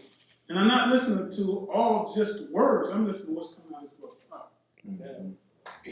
That's deep. What's eating at his soul. What is it, even though he's talking to me, what is he not saying? And so I gotta make it safe for him just to say it all. When we have those conversations, we just say it all, because it's safe. And so we have not given you that. And we have to quit using excuses. There are explanations, but we need to quit giving each other excuses. And so we have not given you guys that because there's too much competition going on. You know, we got guys my age trying to dress like you guys. Come on now. I ain't wearing skinny jeans when I was your age. Me. And so with my son, I'm like you. I didn't meet my dad until I was 35 years of age. I'm going to show you how the spirit is. I met my dad on the day that my biological son was born in the hospital. Never met him, never got a Christmas card, birthday card, nothing. And so you got to listen to the spiritual messages that God sent you. And so while my mother was sitting in the corner angry because, as she said, this sucker showed up today. And I'm looking at her, but you didn't teach me no anger about him. You never said anything bad about him. And the Lord is saying, he can be a good grandfather. And this is your time to do that. And so it's the spiritualness that we still, I go back to that, spiritual warfare, that's what makes us competitive. Yeah, absolutely. And before they speak, you all have your note cards, your index card. If you have a question, you can write it down. If you don't want to speak, that's fine. And when a member of our team will grab that card from you, and we ask the panelists, or if you don't mind, raise your hand and speaking for yourself. Right. 85% of my family was drug dealers. They was in the streets, right? And the 15% was people that's in corporate America. They got nice jobs, education, things, and degrees. I just feel as though that the right man is out of reach. The drug dealers, the street hustlers, the people that's turning us into a negative dark light, they so accessible. And the reason why I was so inspired to do what I do, because I wanted to be who I needed when I was younger. And just another thing, it's just like, why us black people and black men, it's so easy to be our competitors in competition, right? But we won't go get a gas station. We won't go get a CVS. We won't go get a movie theater. But this brother just created a brand. Why we just don't support and push him, and we all can be unified together, because if that brand go global, we all together, we can be housed together. That's how it was, and that's the foundation that I created for us to all have our departments, for us to grow together, to be one entity, and we don't have to do so much work, and we can duplicate that in different areas. Can I answer that? Yeah. How can you think global when you only been to your front porch? You only been down to the corner. Yeah. Right. So we don't even think global. And you just hit the nail on the head. Yeah. We have so much. In my travels around the country, I always come back and say, they can't do nothing that we can't do in Detroit. There's more talent here in this city, in this town. With black men, women, whatever, I'm like, what is holding us back? Because we can't think beyond ourselves. I think it was Brother Baxter, was you that said that you didn't get here on your own or something. We're so self-absorbed. We need to be absorbed in the outcomes, in the young men. And so, and anybody that's in this room know me that I've always supported whatever you're doing. And we got to stop saying no to each other. Yeah. Yes, sir. Just to speak to Dr. Ed Womack, the Urban Leadership Strategist, and to speak to the "Are we given enough grace?" question that you put on the floor. Just real quick, to share an experience of my own as a recovering addict and a returning citizen. It was said earlier that the two biggest barriers to our moving forward is pride and ego. guilty. And with my daughters, I've been blessed with 3 beautiful daughters, and there was a point recently in our journey where they didn't want to have nothing to do with me because of some of the things that I had done. And what I had to do, to your point as far as grace, I had given them an opportunity, I said, I'm sorry. I gave them an opportunity to tell me how I hurt them. But the turning point was when I literally sat down and wrote them a letter, a hurt letter. And a hurt letter is an acronym for, first of all, how did I hurt you? You, as I understand, I hurt you. The R is I'll be willing to express my remorse. And lastly, the T is I'll give the timing of God to heal. 2 of my 3 daughters responded way beyond my wildest expectations by me just humbling myself. And don't get it twisted, it was not an easy letter to write and certainly not to deliver because of my pride and ego. And I'm sure I'm not the only brother in this room that's had a similar experience, but I think the grace that I extended was dual beneficial because now I have a much better relationship, a quality relationship with 2 of my 3 daughters. My 3rd daughter, she a mini me, so she might not ever talk to me again. But I just pray to God that as we continue to bridge this gap, that we understand, as has been illuminated here today, grace is the answer. So I just want to contribute that to the conversation. Thank you, man. We got another brother over here. I got a statement and a question. Yeah, and just make sure whenever you speak, say your name so we can address you by name and know who you are. Cool. My name is Joe Clark. I'm from Inkster, Michigan. I grew up in the Lawn Garden Projects. As a young man, I'm 31 years old. I just turned 31 in January. I'm going to say this. I don't think that we do get enough grace. The older gentlemen, the seasoned gentlemen, sometimes I feel like they forget that they were 31, that they were 21, that they were 19. So in my experience, grace has not been something that I've been privy to. My question to the seasoned gentleman is that, first of all, I agree 1,000% that love and affection is what we're missing. But the problem is no man in this audience want to look soft. None of us. It's a fear. You can't be in Detroit. You can't grow up in Inkster and be a soft man. It's just not. You won't survive. They're going to eat you alive, right? So my thing is, how do you reincorporate the love into it? Because I don't want to be the only one out here walking into the gas station, smiling, telling everybody what's up, and they looking at me like I'm fool. You know, it'd be easier 4, 5, 6 if I start to see it. So how do you incorporate? How do I be a leader in my community, in my city, and start this trend? Because right now, that's just not what's going on. You know, we don't even speak to each other, and we just get a head nod and, you know, watch your back and keep it moving. You know, so to the seasoned gentlemen, I want to know, how do you reincorporate what y'all had back in your day? Because we don't have it. We miss it.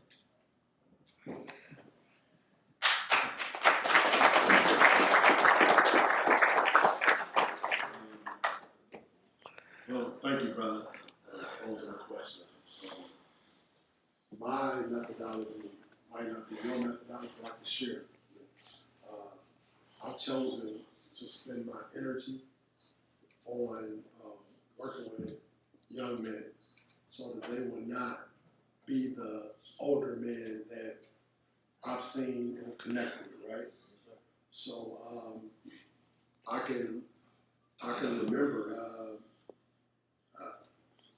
I mean, you're a young brother, but you still got to know about St. Cecilia, brother. So if y'all heard St. Cecilia, okay. So and Brother Bennett might remember this. I'm not going to say who the athlete was, but he played for the Pistons.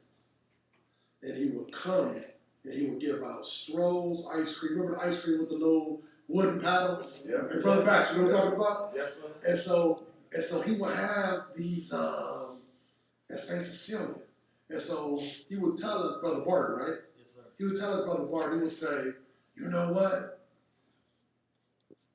I know a lot of y'all don't got daddies. I'm like, you know, if you ever come to me and talk to me, I'll be there for you. So guys like me who didn't have biological dad in my life, I'm like, man, bet, you know, right? So here's another thing too. Some of y'all don't know nothing about Farmer Jacks. So Brother Woods, Brother Clinton, Brother Bennett, I'll never forget, I was on aisle 4. All four. And I just got some of them free suckers. You know the free suckers they eat? And so I'm on aisle 4. I saw this athlete, Brother Barton, right? So when I saw him, I'm like, oh man, I'm about to run up to him because he said I can holler at him, whatever. And I'm pull back and I tapped his shoulder and excuse me, he looked at me like, nigga. And so, Brother Barton, that's when I got that lesson. Okay, hold on. This guy just told me nothing long ago that I can come down, right? Mm-hmm. So even very early on, I learned that as Brother Bennett was saying, it's not about mentoring, it's about modeling. Yeah. You got it. You got to model it, brother, right?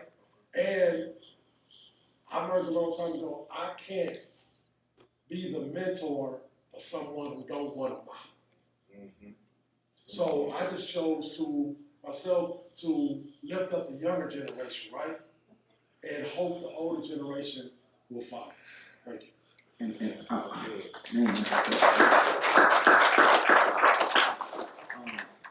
can stand. While you're standing, I appreciate you. Because, see, I'm in a position at 31, again, transparency, international speaker, bestseller, and all things, comeback story, well polished. You know what I hear from the older guys a lot? Man, I don't meet too many brothers like you. But they say it like it's a compliment. You one of the good ones. That's a problem. But it's so rare for them to see. So I love what you're saying about modeling, because my mentor taught me this. He said there's good examples, bad examples. Then there's really good bad examples. Mm-hmm. And I had a lot of really good bad examples. It's like I don't want to go right because I know what's there. I don't know what's left. I'm going to take this journey by myself. And on that journey, I've been able to find men who I thought modeled that man, that brotherhood, that fatherhood, that image that I wanted to become like. So I thank you for sharing that, Otis. And we're going to shift it over here to you. Hey, my name is Gerald Bailey, and I want to thank Keon Clinton for inviting me here. I'm OG. And he's one of my role models. When I look, he has a visionary, he's seen the future. And I'm an ex-union rep, I'm retired now. This is one of the most touching conferences I've ever been to. It's very educational. I'm learning a lot from all the speakers, and I really appreciate it. And I'd like to share something about IMC. To me, before I get to what the question is, to me, the strongest person is a black woman. There is no successful man without the black woman. I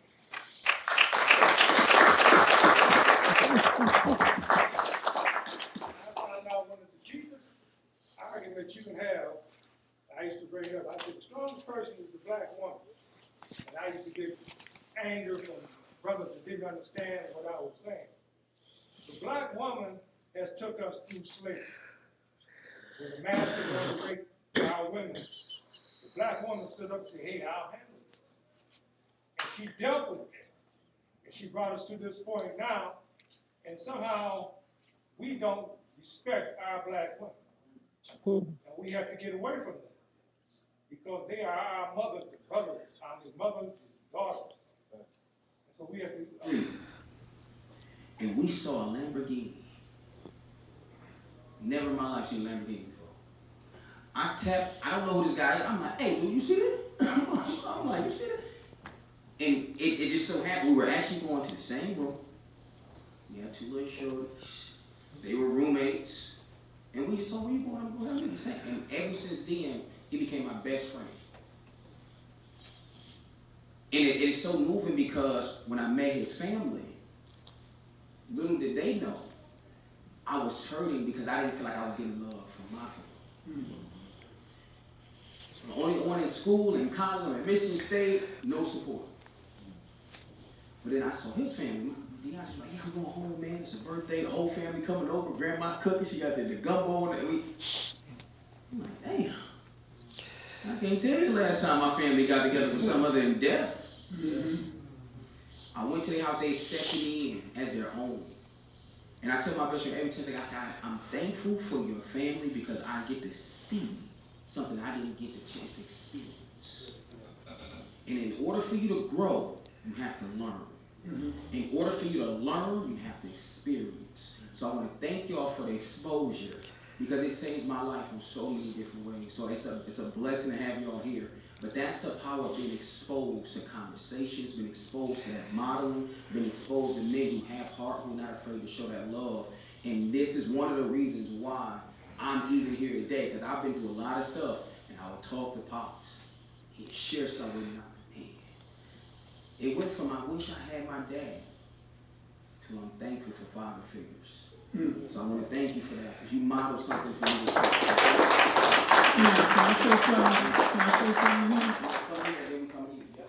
No, you go. I just want to point out to something you said about being an OG.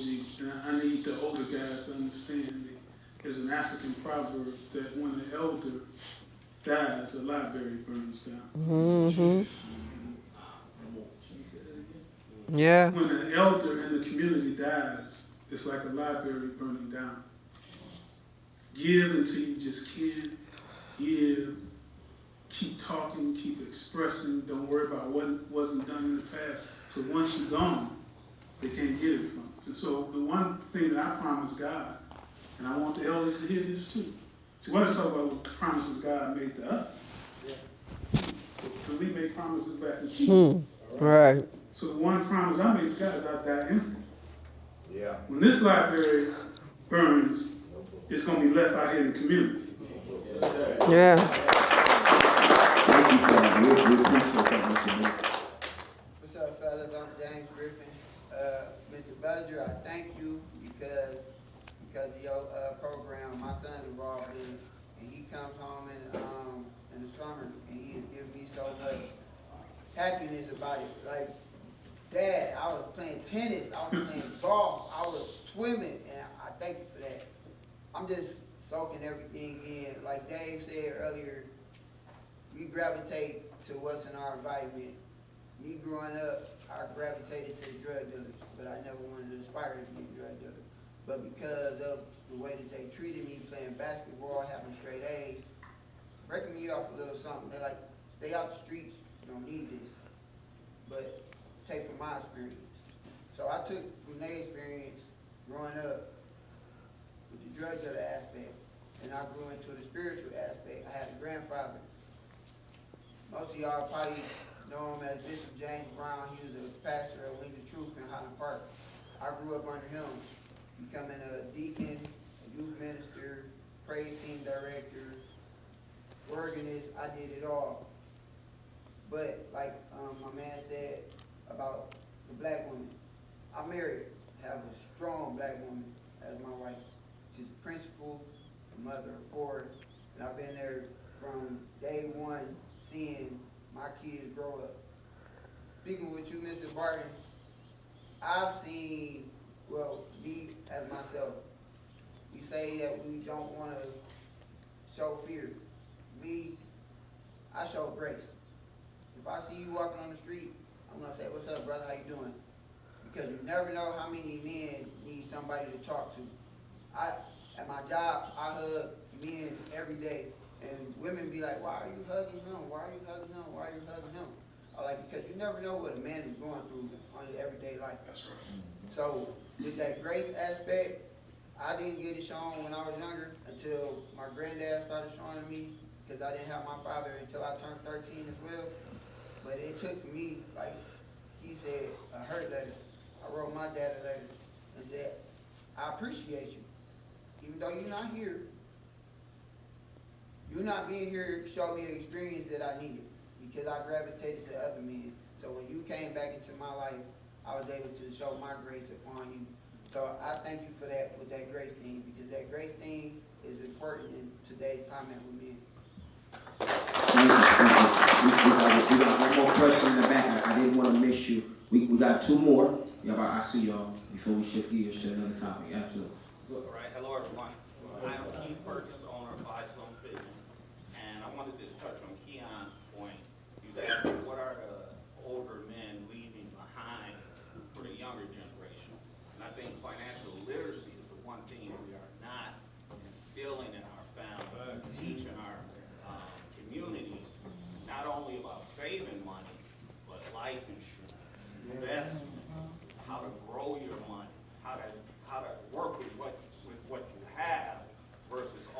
chasing that bag. So my question to the panel, if you would just expound on that. I talked to my brother Reginald here, and we could talk about finance all day because we already know it.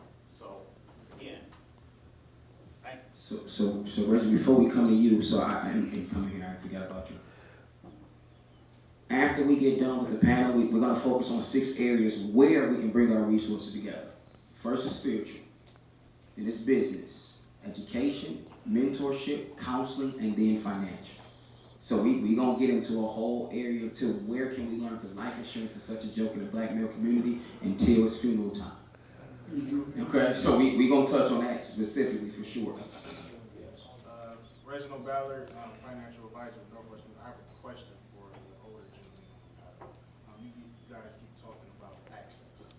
And I grew up on, Detroit Public School product. I grew up on Jordan Exeter, Murder Mac, graduated from Corey High School.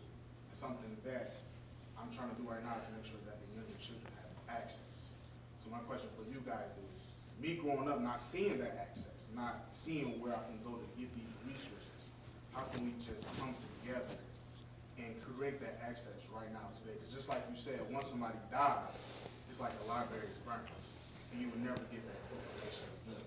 So my question right now today is, how can we bring that access with each other today instead of competing against each other? Because right now, even in the financial literacy world, it's still some type of competition amongst men. Like I have men that won't listen to me or my brothers that's in the firm. We're certified. You can look us up at, DA, Department of Insurance and Financial Services. You can look all our names up. How can we bridge that gap to where we can listen to each other through financial literacy? Because I have way more female clients than I do male clients. How can we bridge that gap and we can listen to each other on that part when it comes to talking about financial literacy and money and actually building a black community through those. That is such a deep, because I'm seeing it right now. issue and question. And it goes back to that competitiveness that goes on. Here's one thing that the old wise men that I came up under taught me. Said that black people can handle failure better than anybody that walks the continent. But we can't handle prosperity.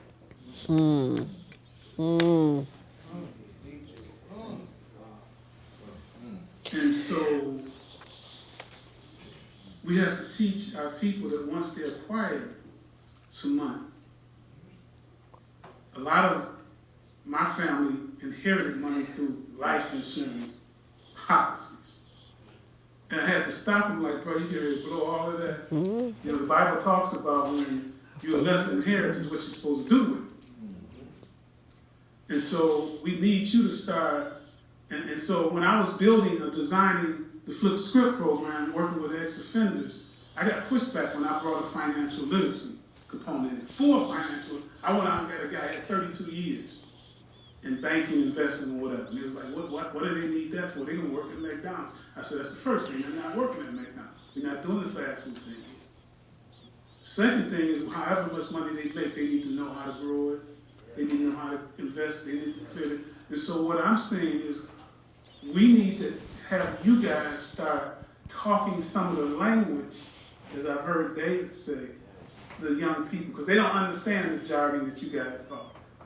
Sometimes when you say don't buy the $150 to $200 sneakers, they turn you off right then. They turn you off. And see, so what I taught my boys was you don't do the Mr. Allen thing, 2 for $59.99. And so they went to school with $15,000 to $20,000 to college in these bank accounts. And so we got to start teaching them financial literacy. Nobody likes to deal with their uglies. Yeah. And our financial stuff is our ugliest stuff. And so we got to speak their language when you get in front of them.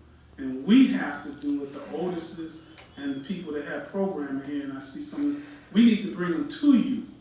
So we don't do warm handoffs in our community. See, if I say this is my man and I'm bringing you to my man, that guy needs to know, handle your business with him like you handle it with me. So we need to learn warm handoffs between our people.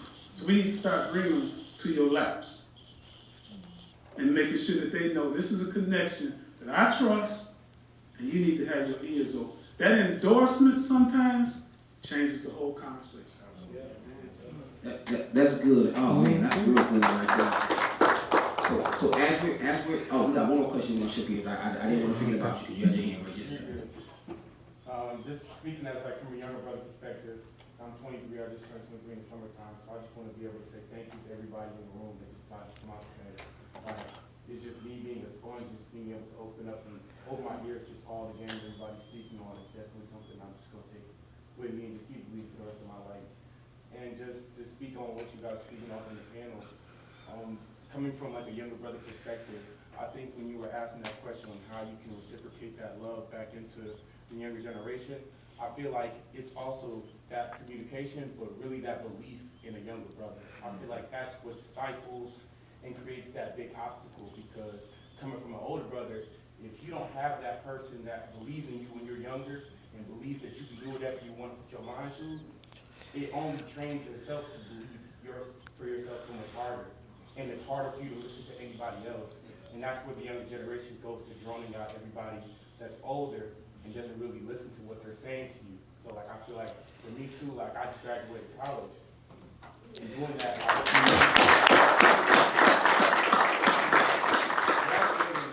like they teach you after you graduate college, you're really gonna get into the real world. So like just being in a room like this, it just gives me the belief that I can conquer the real world. You know what I'm saying? I feel like that's the biggest thing that's stifling that communication with older and younger generation, is that belief factor, in addition to the communication, in addition to the love. Because if I have somebody that's older than me that believes in me, whatever motivation I have driving myself is only multiplied tenfold because of what you believe in me too, because of all the game, all the experience, all the knowledge that you're giving me, in addition to that belief. Like, as a black man, everybody knows, like, if somebody tells you that you can do it, especially somebody of the same skin tone as you, it means the world. As guests on the OG, it means the world. And can I shake your hand, brother? Because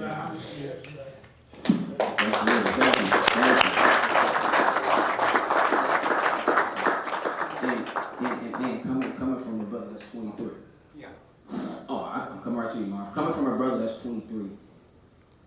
Everything, belief. In order to shift the perspective, you got to challenge their beliefs. The only way to challenge their beliefs is through exposure. That's it. So you being in this room, seeing men that look like you, me and being to say, brother, I can help you out to save you. It's going to, now you get to go into your community, and even if you went back to a space that's not conducive to what you see here, now you can start being changed. One of the things I teach guys when I go and talk to them, I said, you don't got to cut everybody off. You don't have to change the friendship all the time. You have to change the dynamic of it. And I think what we're doing today is changing the dynamic of brotherhood and fatherhood and being a black man so that we can continue to navigate. So I appreciate you for sharing that right there. Yes, sir. Coming to you now. No, just want to say this to the younger brothers, man. And, we got 10-year-olds trying to have 40. We got 40-year-olds trying to have 10. Yeah, you got it. Right? After us in the early 90s, well, it was a spot. It was a daddy dollar store, right? And there was a liquor store next to it. I'm not gonna hold you up. I was more interested in the liquor store. But I met his dad, and his father started actually helping our mentoring program back a long time ago, right? So Michael Bailey, who this brother said, his brother, right? I grew up with Michael Bailey in Dexter Davidson area, along with brother Ed Womack, right? So brother Bailey Womack, y'all raise your hands? So what I'm saying, brother, check this out. Let's say, first of all, I've never been a model citizen, what have you, right? But check this out. Let's say I was just doing people dirty, right? So brother Keon talked to brother Bailey, and what brother Bailey, Bellinger, man. So thing about it is we have to understand. We have to act in integrity, and we have to do brothers right, because what will happen is that when opportunities come, you know, you won't get them. So like right now, brother, and too, I'm just gonna leave it at this. You do not want, and talk to some of the OGs, talk to brothers, I am a witness.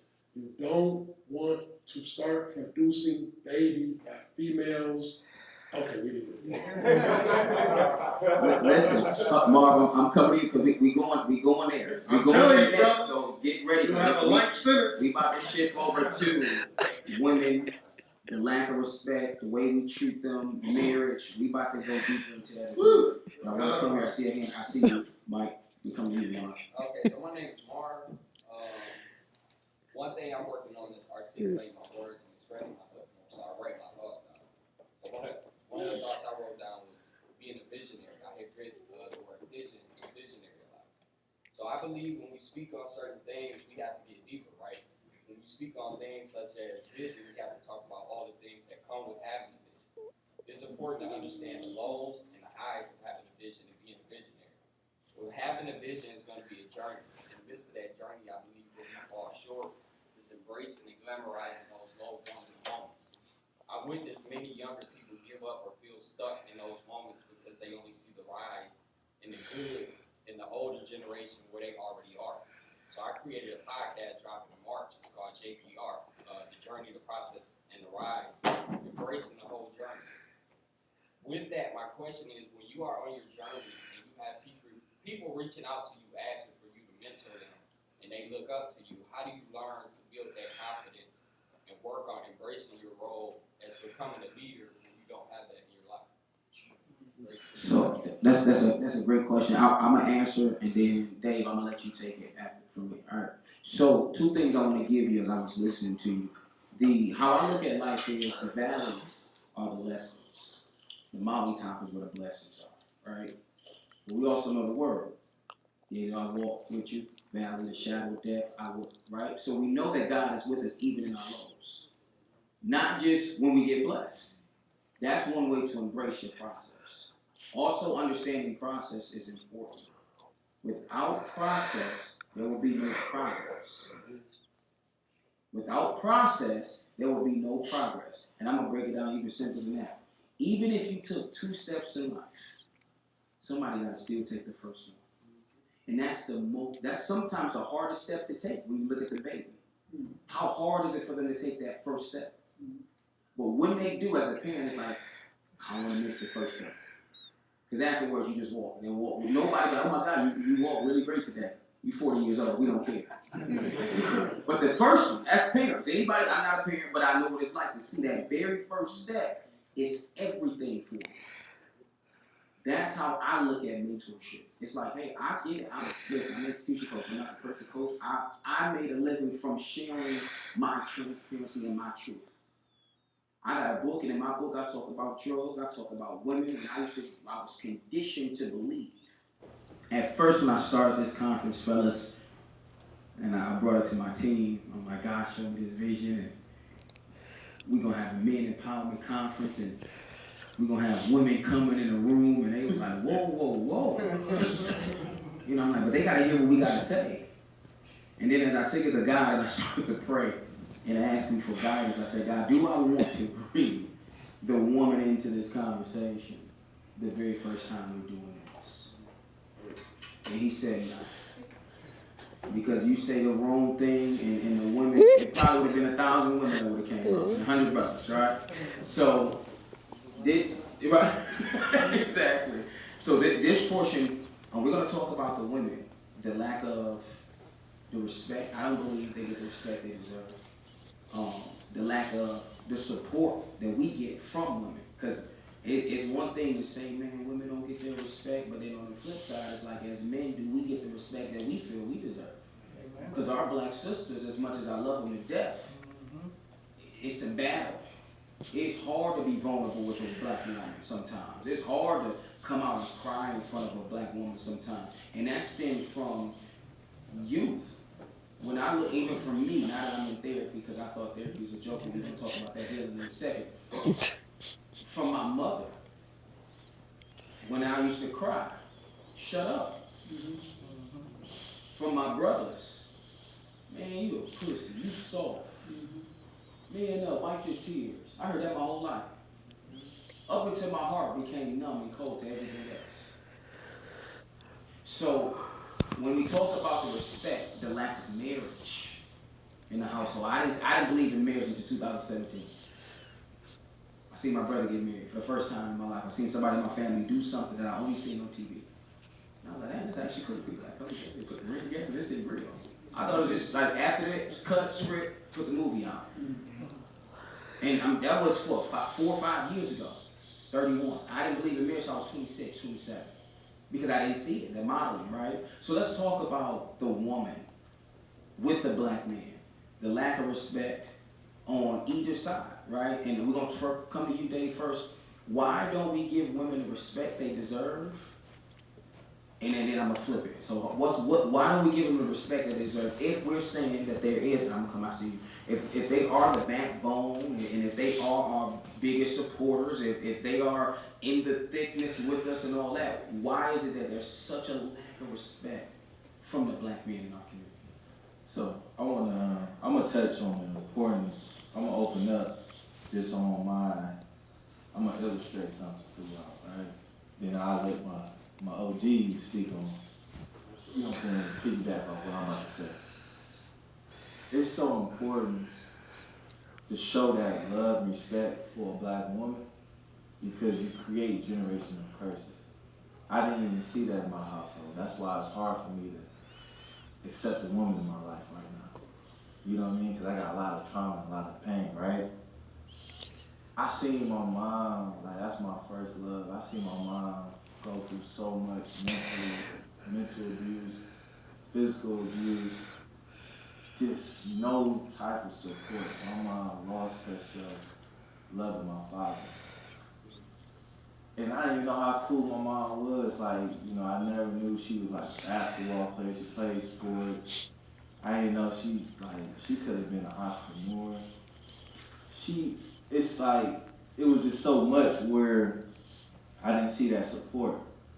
And we was even going to church. That's how men follow older men, how older men is so much of a hero. Like, so much wrong that I seen my father do, he still was like a hero in my eyes. You feel what I'm saying? But I did all I can to support my mom, that what she was lacking from the man that she married. You feel what I'm saying? And black man is so manipulative. I know just growing up, I think the reason why, you know, he even accepted to marry my mom was to get the benefits marriage can have, or even just to keep him out of prison too. You know what I mean? Where everything that he did work for wasn't snatched away from him in the system. But just like black women need so much love and support, it's because they endure all the pain that we even embrace and what we go through and all the struggles and everything. I'm talking about my mom. When every time my dad got sick, she was there. Everything he needed, she was there. And when a black woman needs support, they don't get it from the black male. And that pushed her into complete suicide. I seen my mom take her life, you know what I'm saying? She was such in heart. And now, like, all the things that she experienced, I've been going through the same hurt and pain as a man. The support I have not got from the black man in my life. You feel me? Even when I get vulnerable, and I speak out and be at meetings or conferences like this, I know that people see my weakness and they play on it. You feel me? You know what I'm saying? Because when I do cry out, just like how my mom was crying out, no one embraced her. Not even the hospitals, not even the system. We, as black families, did not even want to push her into the psychiatric help because, you know what I'm saying, she was like, oh man, they're going to take away my job. I'm going to fall into a financial detriment, right? But we still implemented her in that program and they still sent her home. I was in the hospital hospital to make sure the whole process went through. Then I seen the black men in my family, right? Especially my father, he wasn't alone. Other black men in my family. This lady tried to take her life away. And no one wanted to stop everything and just help her. You feel me? And I even went to the church. I went to many churches and spoke on my mom had to kill herself, bro. You feel me? Yeah. And no help in the black community, you know what I'm saying? Yeah. And I had to be strong for giving back to the community, the people that I mentored. I had to still go to work, you feel me? Because it's hard for a black man to keep a business open. Yeah. In the city of Detroit. I make it look easy because, you know what? Because black men don't want to be weak, you know what I'm saying? They want to be vulnerable, you know?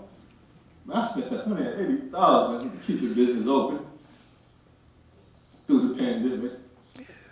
My staff and my people still look at me like, damn, we don't care about that, bro. We still want to get paid. You feel me?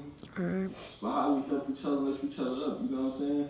Yeah. I still, after my mom passed away, I still went to work. I still did what I did that I promised my peers and my community, the youth and everything. And I still be strong to this day. You feel what I'm saying? I never had a conversation about, son, how did you feel when your mom passed away? Me and my dad never even chopped it up one-on-one. You feel me? My man right here, Marv, he seen it. I didn't do nothing wrong when I was out of town with my father, bro. And we got into an altercation. I never even stood up to him in his way. I was ready to go blow for blow. You feel me?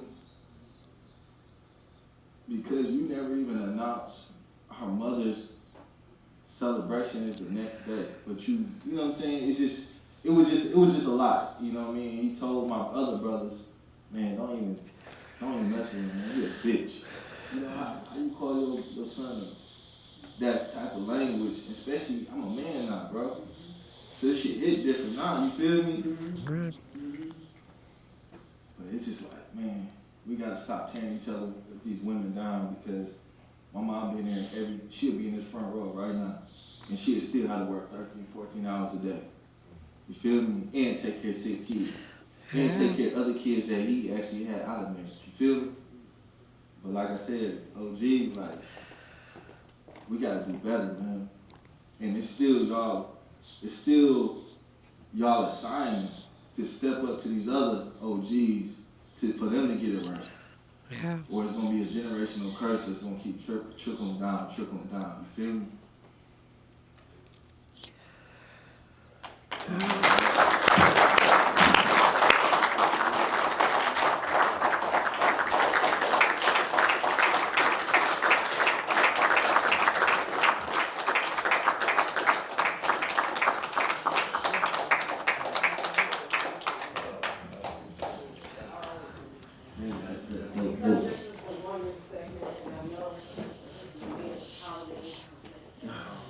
So he gonna love him.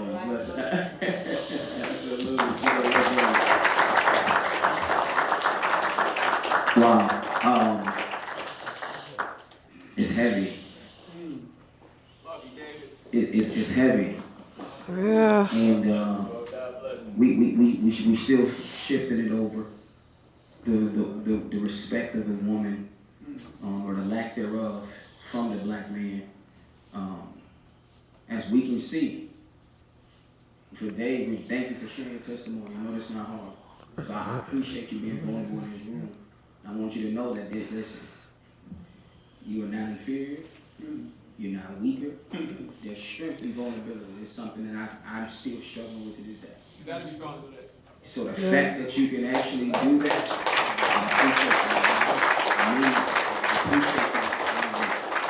Otis, we're going to go ahead and keep swinging this thing over. Let's talk about the lack of respect for the black woman and again, coming from the OGs who've seen marriage, who've seen respect. Let's talk about it.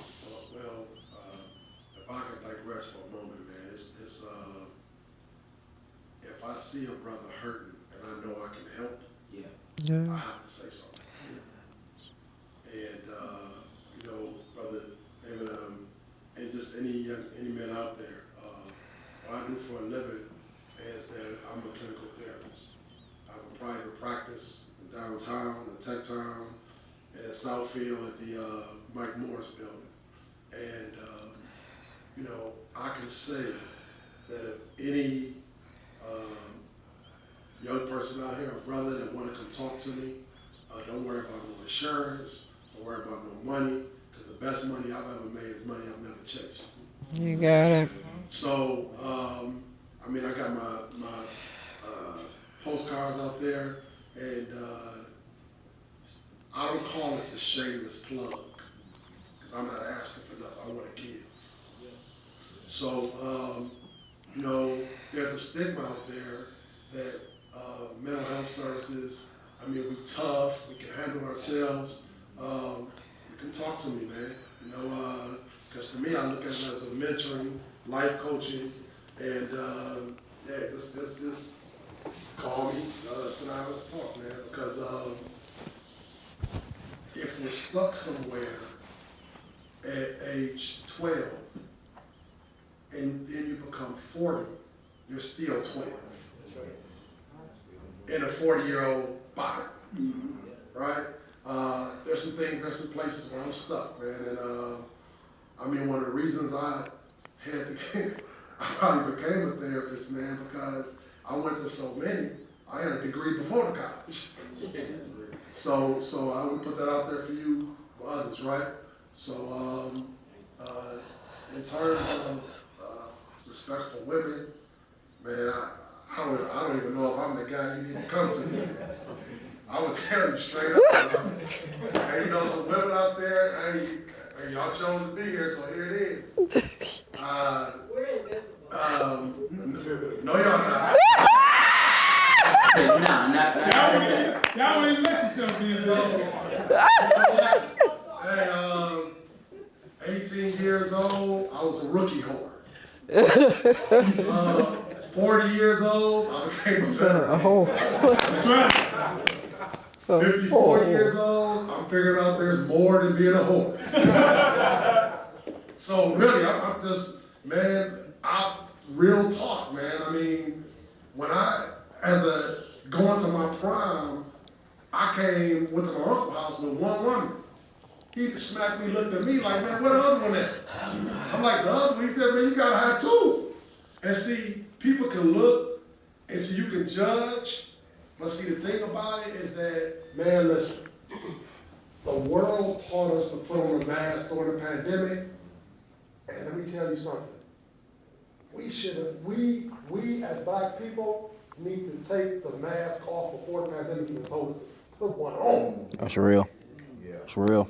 I wore a mask my whole life, man. I mean, I'm sorry, ladies. I took advantage of 6'5". I took advantage of chocolate. I took advantage of, I got a bald head. It wasn't because no receding hairline. It's because Isaac Hayes and Michael Jordan got all the women. And so you know what?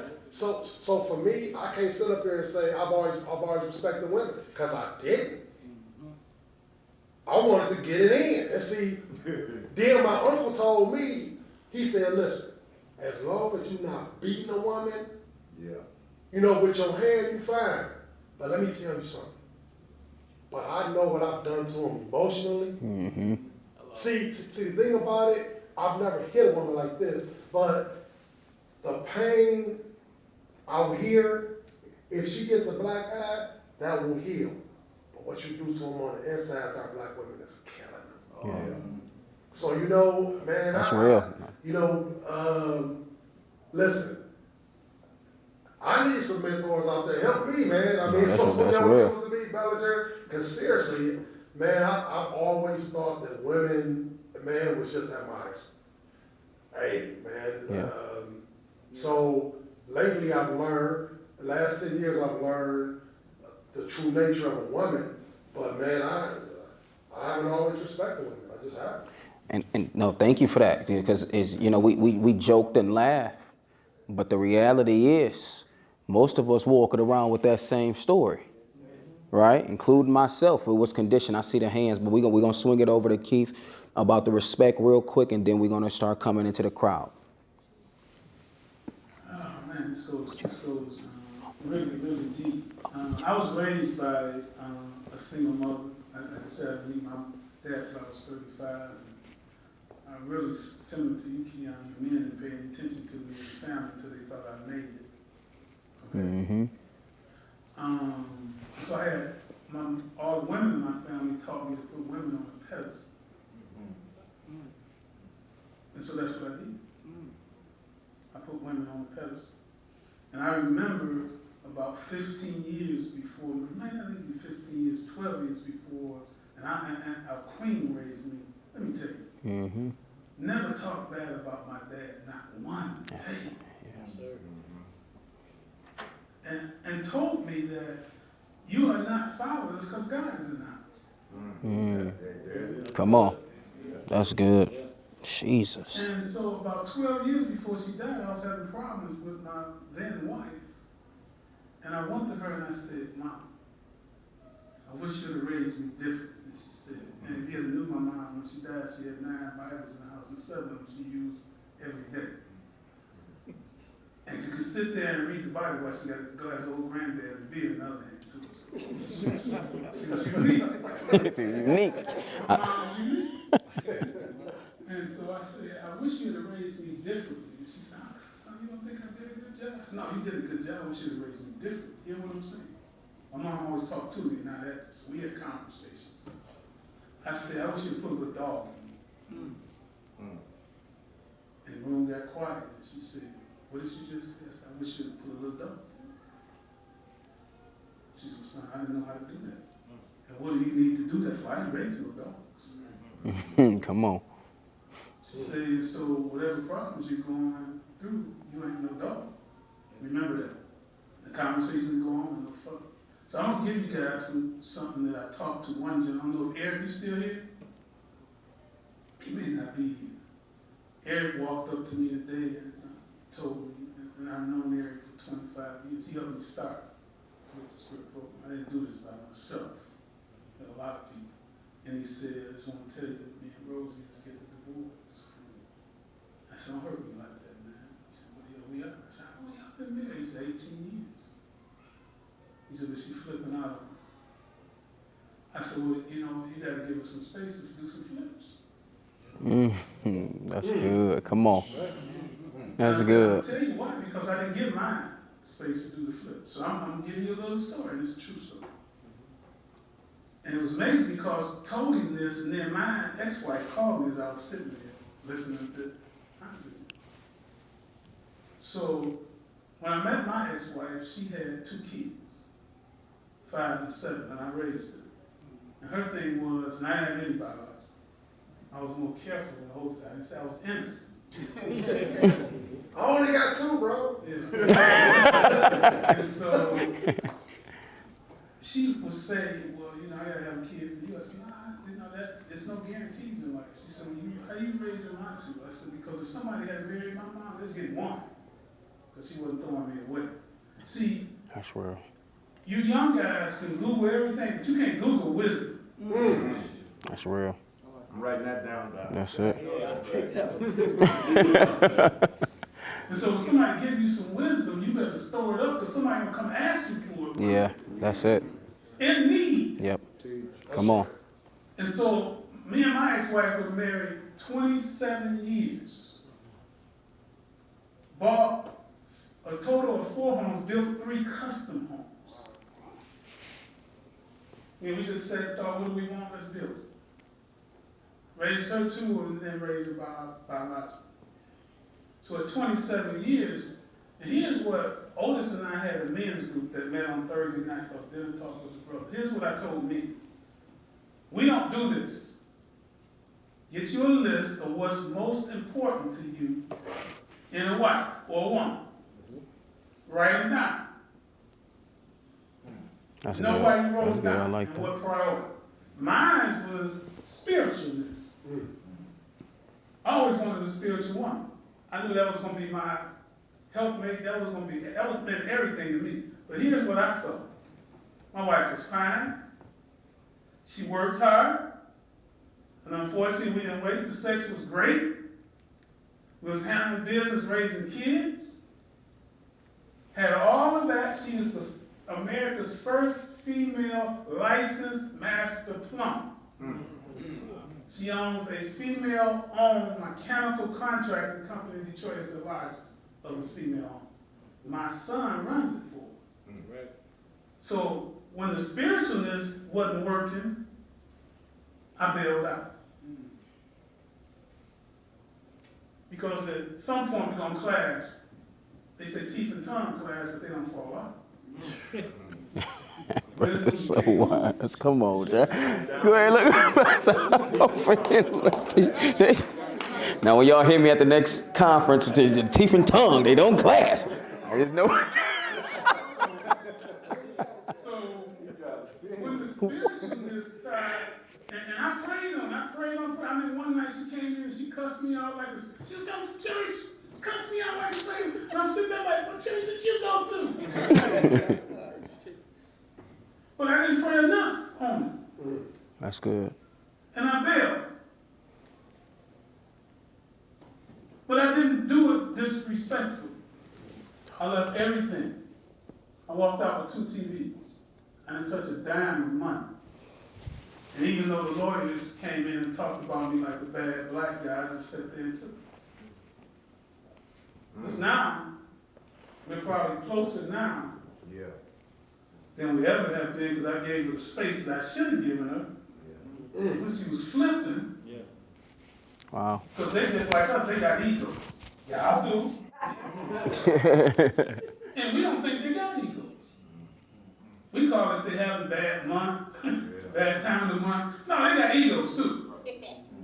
And so if you really respect your woman, you got to give her space that she gives you. That's it. Jesus. I seen about 4 or 5 hands. So listen, I want to do this because again, I know we can talk about these things all day. I'm gonna give you 60 seconds. All right? 30 if you can put it in 30 seconds. All right? We're gonna come over here and we're gonna bring this thing all the way over. Because again, while you are here, if you have completed that registration form, first off, let's do this. If you have not completed the registration form, raise your hand. Misha, Ebony, can y'all please go out there and grab those registration forms with the QR codes on there? It's about 10 sheets of paper. Make sure you fill that out. And in there are questions that are asking you, what can you bring? Is that Monique? Just to make sure I'm ready. Monique? The registration form got the resource questions, right? Yeah. Is that the registration form? Make sure you put under there your name and what are you bringing to the table in terms of what resources do you have from spiritual, business, education, mentorship, counseling, or financial. That's in the question too. So if you don't know which one you want to add, yes, you can add multiple, but we need that because what we're talking about today is going to mean absolutely nothing if we do not create a call to action. And we're going to create everybody that's in these different pillars. We're going to personally reach out to you. We're going to have a meeting, we're going to strategize, and then with all of the emails we have, we're going to share with you our action plan, the seminars, the workshops, the trainings, whatever it is that we can do so that we can really start moving forward. So I don't want y'all to leave without doing that because that's the main point as to why we are here, okay? So let's go ahead and get into these questions. We got 60 seconds. Right, my best. We got grace for you, good so brother. I just wanted to kind of, first thing I want to piggyback on something that Brother Bennett said earlier. There aren't excuses, but there are explanations, right? So slavery was abolished 157 years ago. However, there are still some issues that we continue to struggle with as a result of slavery. And until we look that thing in the eye and get into the belly of it and address it, we'll continue to struggle with those particular challenges. African Americans Nobody really fully defines what that looks like. And I know we were talking about it before, but men and women, and I'm just generalizing, define respect very differently. Men define love as respect. So if you respect a man, he feels loved. If you ever want to know how a woman wants to be loved, just look at how she chooses to love you. Because if she comes in and the first thing she does is give you a hug, And you know, okay, that's part of her language. Yep. Or if she comes in and, you know, she wants these different things, like, all you have to do is be observant. Yeah. And I that's told good. my wife, I said, listen, I'm so into you that I want to spend a lifetime getting to know you. And Brother Bennett, I've had to give that space because there are different versions of your wife that you will end up receiving over those years. And if you're more committed to being excellent at meeting the needs of who she was 10 years ago, you're going to be extremely deficient in meeting the current needs. Yeah, that's so, good. bros, I know we talked about pride and That's ego. good. Yep. And here's the thing. We talk about everything from the bank account to the bedroom. And if you're not willing to hear the truth about, you know, hey, and you know, this is just bros anyway. The camera's flowing. Okay, now here we go. The house is secure. We're fine. No, I just want to be honest with you. If you used to doing the BBD, smack it up, flip it, rub it down, oh no, and she may want you to rub it down, then smack it up and flip it, you better make sure that you listening to what's being said. That's real. Because That's right. you got to be unique at meeting her specific needs. Yeah. And the real reason that we like a lot of women, because you're only focused on meeting your specific need. But challenge yourself. If you ever really want to challenge, bro, try to meet the needs of one woman over a extended period of time. That's a real challenge. Well, I appreciate you. I'm still coming over. I got you two up here. Now listen, I'm gonna tell you right now, these were speakers in the conference. I gave them grace. 30 seconds, I'm cutting you off. I love y'all, but we gotta get this thing going because they charge a lot of money per hour and it's coming out of my pocket. Do you hear me? Unless we got some resources here that wanna help. Oh, okay. All right, figure. So no, here we come. We coming up to you guys back there. Marcus, I think you had your hands up. You or your pops. Yeah, so my name is Marcus Weldon, Vice President of Redeem Detroit. So I recently got married about 8 months ago. And I wonder, like, why did it take me so long? I'm going to take you through it real quick, but Thank you. I'm 34, so I had my first daughter at 20.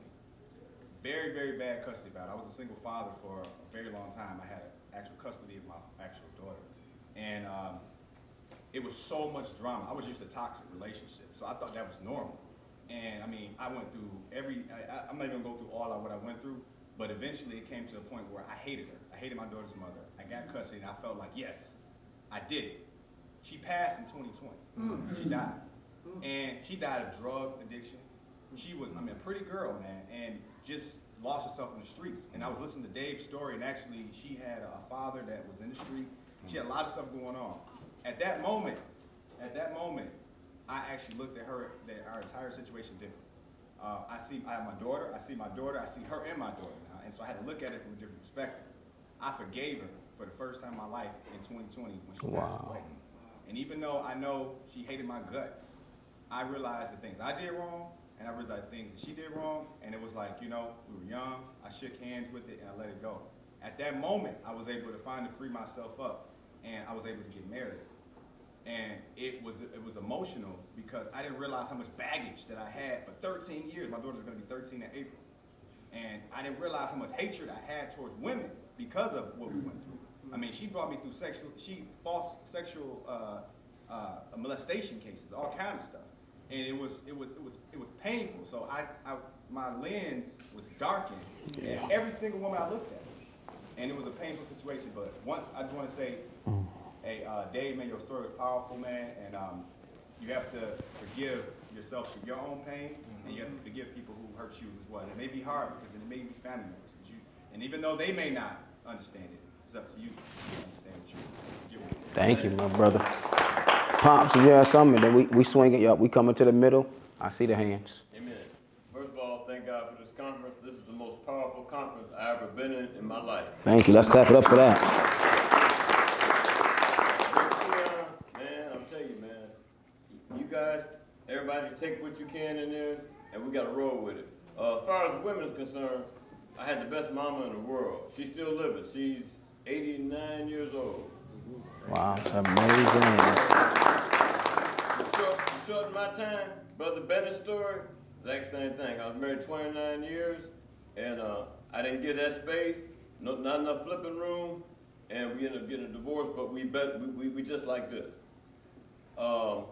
We had 2 houses, And like I said, I work for Redeem Detroit. I'm a chairman there. And what it does, it helps teen moms. We come in and help them out because of so many, what the black men do, we got these women out here with these kids. So we bring them in, educate them, give them a good fresh start with Redeem Detroit. And that's Pastor Bell. Lonzo Bell? Yep, Lonzo Bell. So, you know, this is a powerful, powerful conference. But I'm gonna say this, I got two things to say right quick to nail it up. Number one, black people are the true Hebrew people. If you don't know that, do your documentation. It means a lot because God is out there. God is powerful. God is real. As far as Brother Dave and his story, you know, who said it was a small world?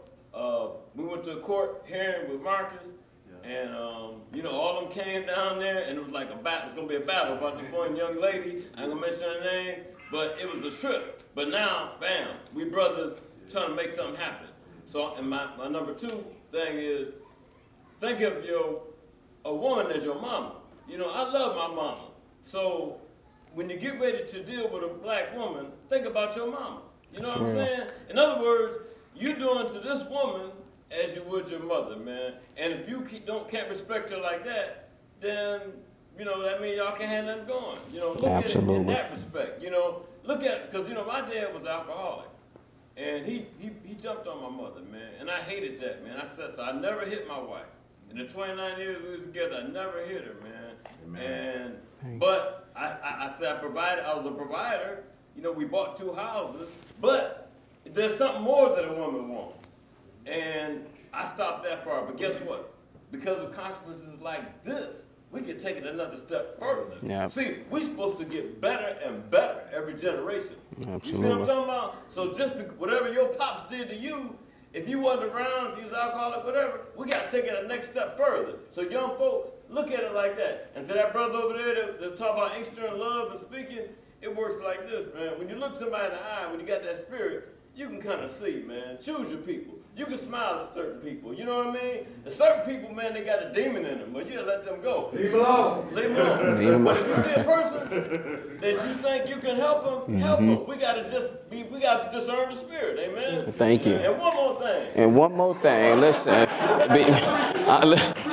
I see you.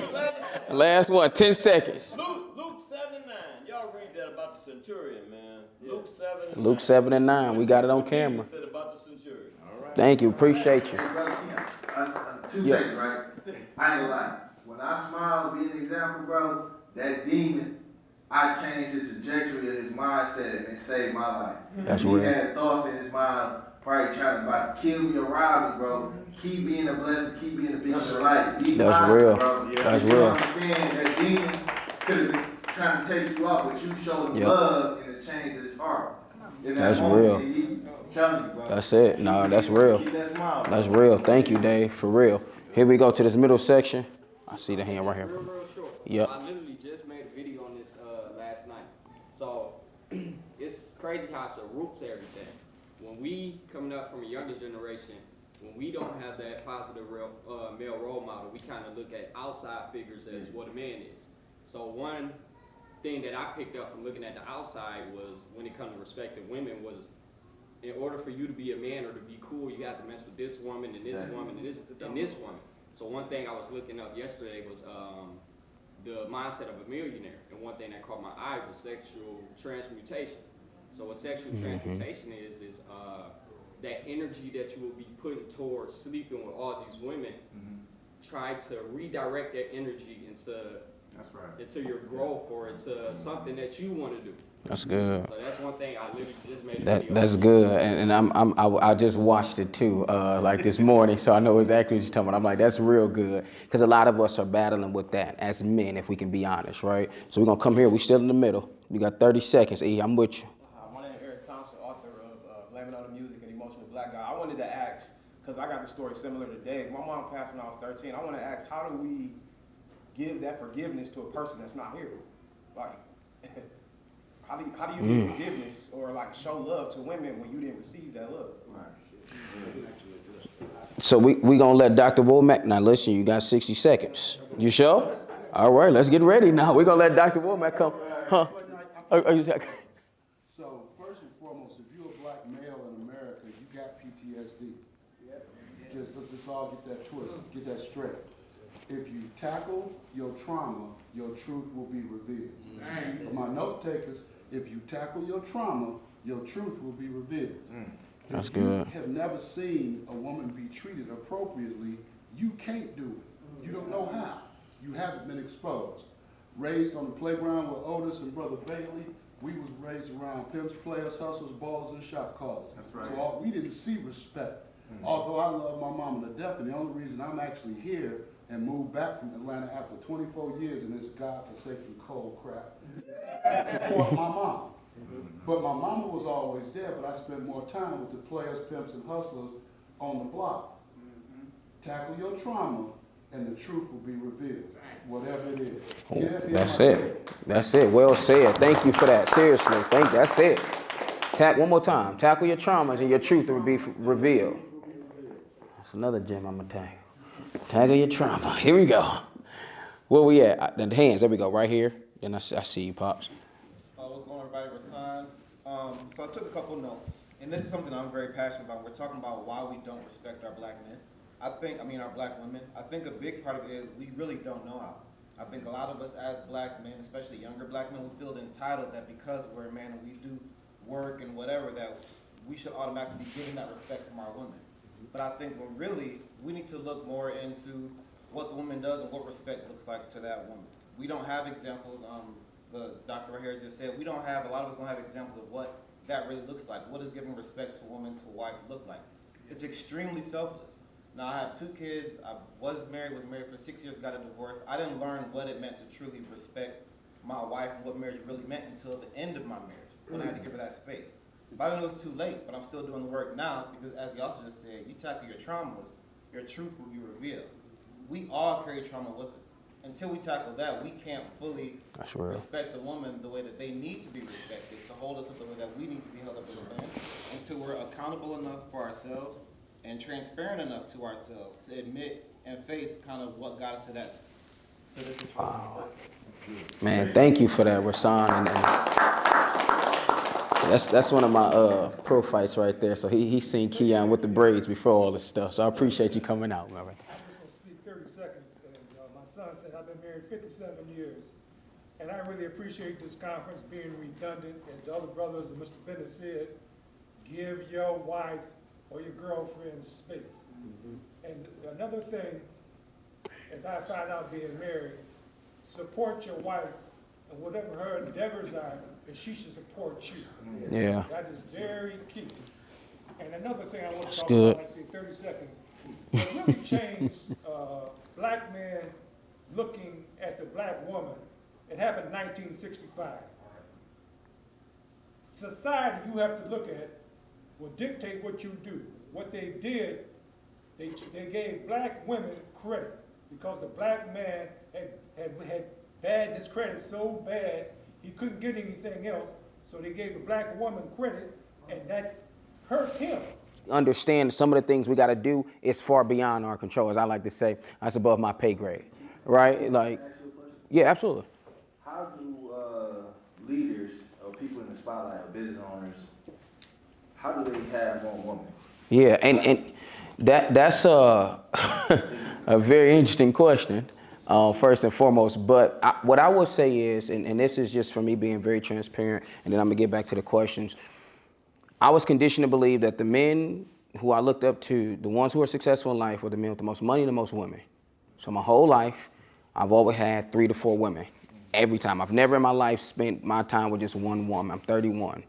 But I had being successful, I started making money, and I'm like, oh, cool, I got a handle on one part of it, and then here come the women. As I started to mature, I realized my dad used to do my mom wrong, and I told my mom I would never be like my dad, but in the midst of it, I found that I'm just like my dad because my dad was a real life pimp, and that's what I saw, so I thought it was the norm to get women to do stuff for me. It was cool. They like me. I'm handsome. I got all this, whatever.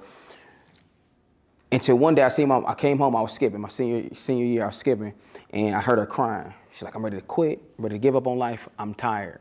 My kids are hurting me. And I thought she was about to kill herself. And it broke me because that's my super mom. Anybody know me? I praise my mom. She just defeated cancer. God is good, right? Thank you.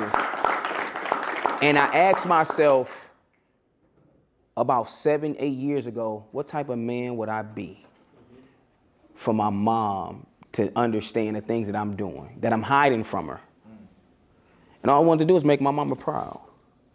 So I said, okay, listen, I'm gonna be the man my dad was never was, number one. Number two, I'm gonna take time. So I didn't get in a relationship last 8, 9, 10 years of my life for a reason. Not that I didn't get connected with a woman, but I said, I have to work on me first. Because we always talk about this, he who finds a wife finds a good thing and then receives the favor of the Lord. That's one of the men's favorite verse. We gonna smack you over the face with that. Proverbs 31 woman, right? But the very first thing that verse says is he. Who is he? He is the man of God, man of faith, man of integrity, man of good character. We never talk about the he, so I became the he. And before I bring a woman into my life, I said, let me make sure I got my stuff together. Let me make sure I'm able to treat her right. But I can't love her if I don't love me. So for these last 8 to 9 years, I've been loving me. And it's so hard.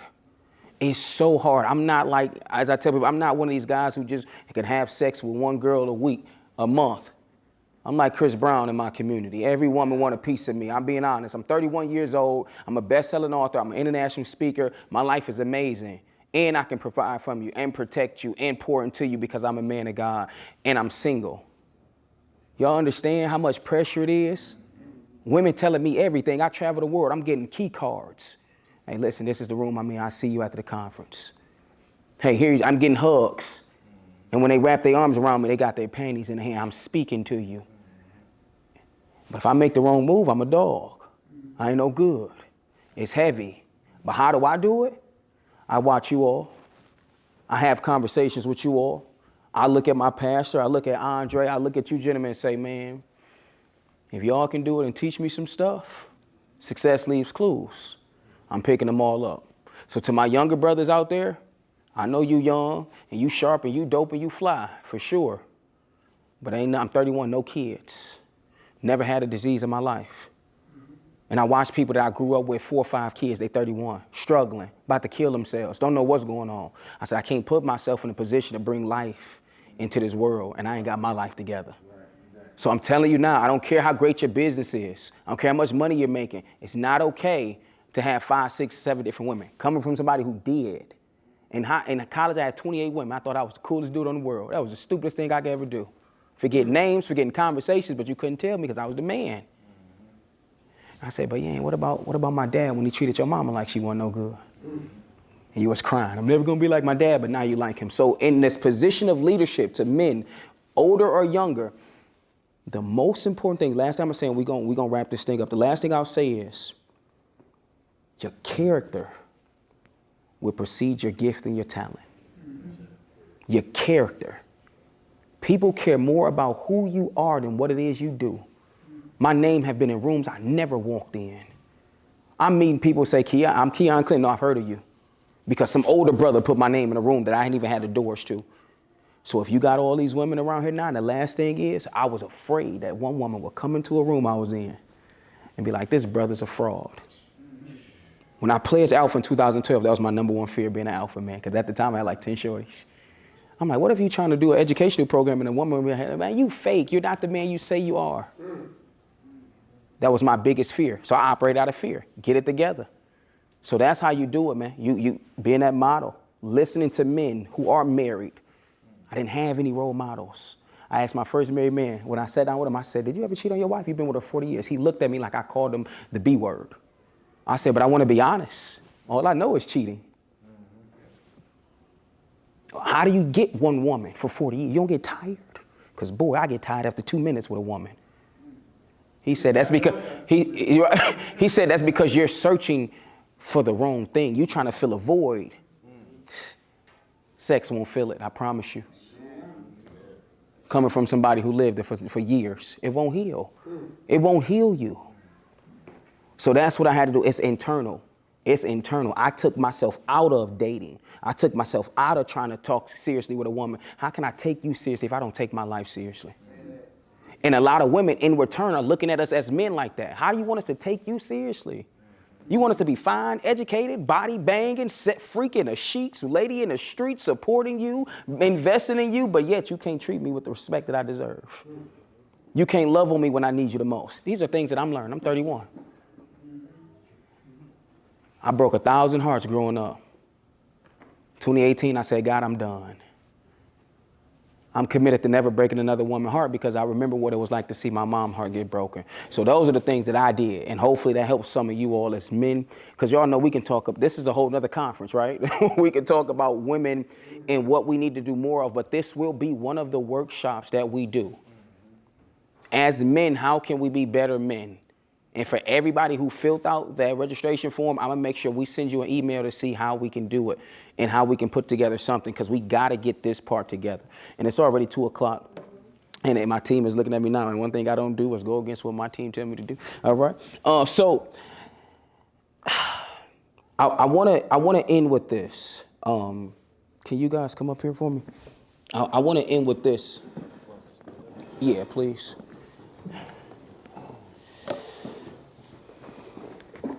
You guys, can y'all stand up here on the stage for me?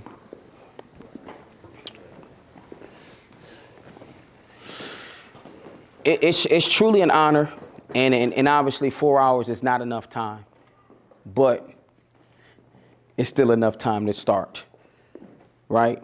And I know we all have questions, we all have comments, we all have concerns, we all have resources, we have wealth, and the goal is for us now to bring those things together. I reached out to these guys behind me, and each one of these men is somebody that I look up to, I respect. And I actually know, whether I met them years ago or months ago. Our first conversation, you would have thought we'd known each other for 20 years because of the anointing of God. And I just want to make sure that I thank you all for being a part of this, because without your wisdom, without your knowledge, without your resources, this wouldn't even be possible. And I know you all have thanked me, and I'm grateful that God planted this seed in me, but without giving you all my token of appreciation, I'll be doing you all a disservice. So from me to you all, I want to say thank you. And let's give these guys a round of applause, please.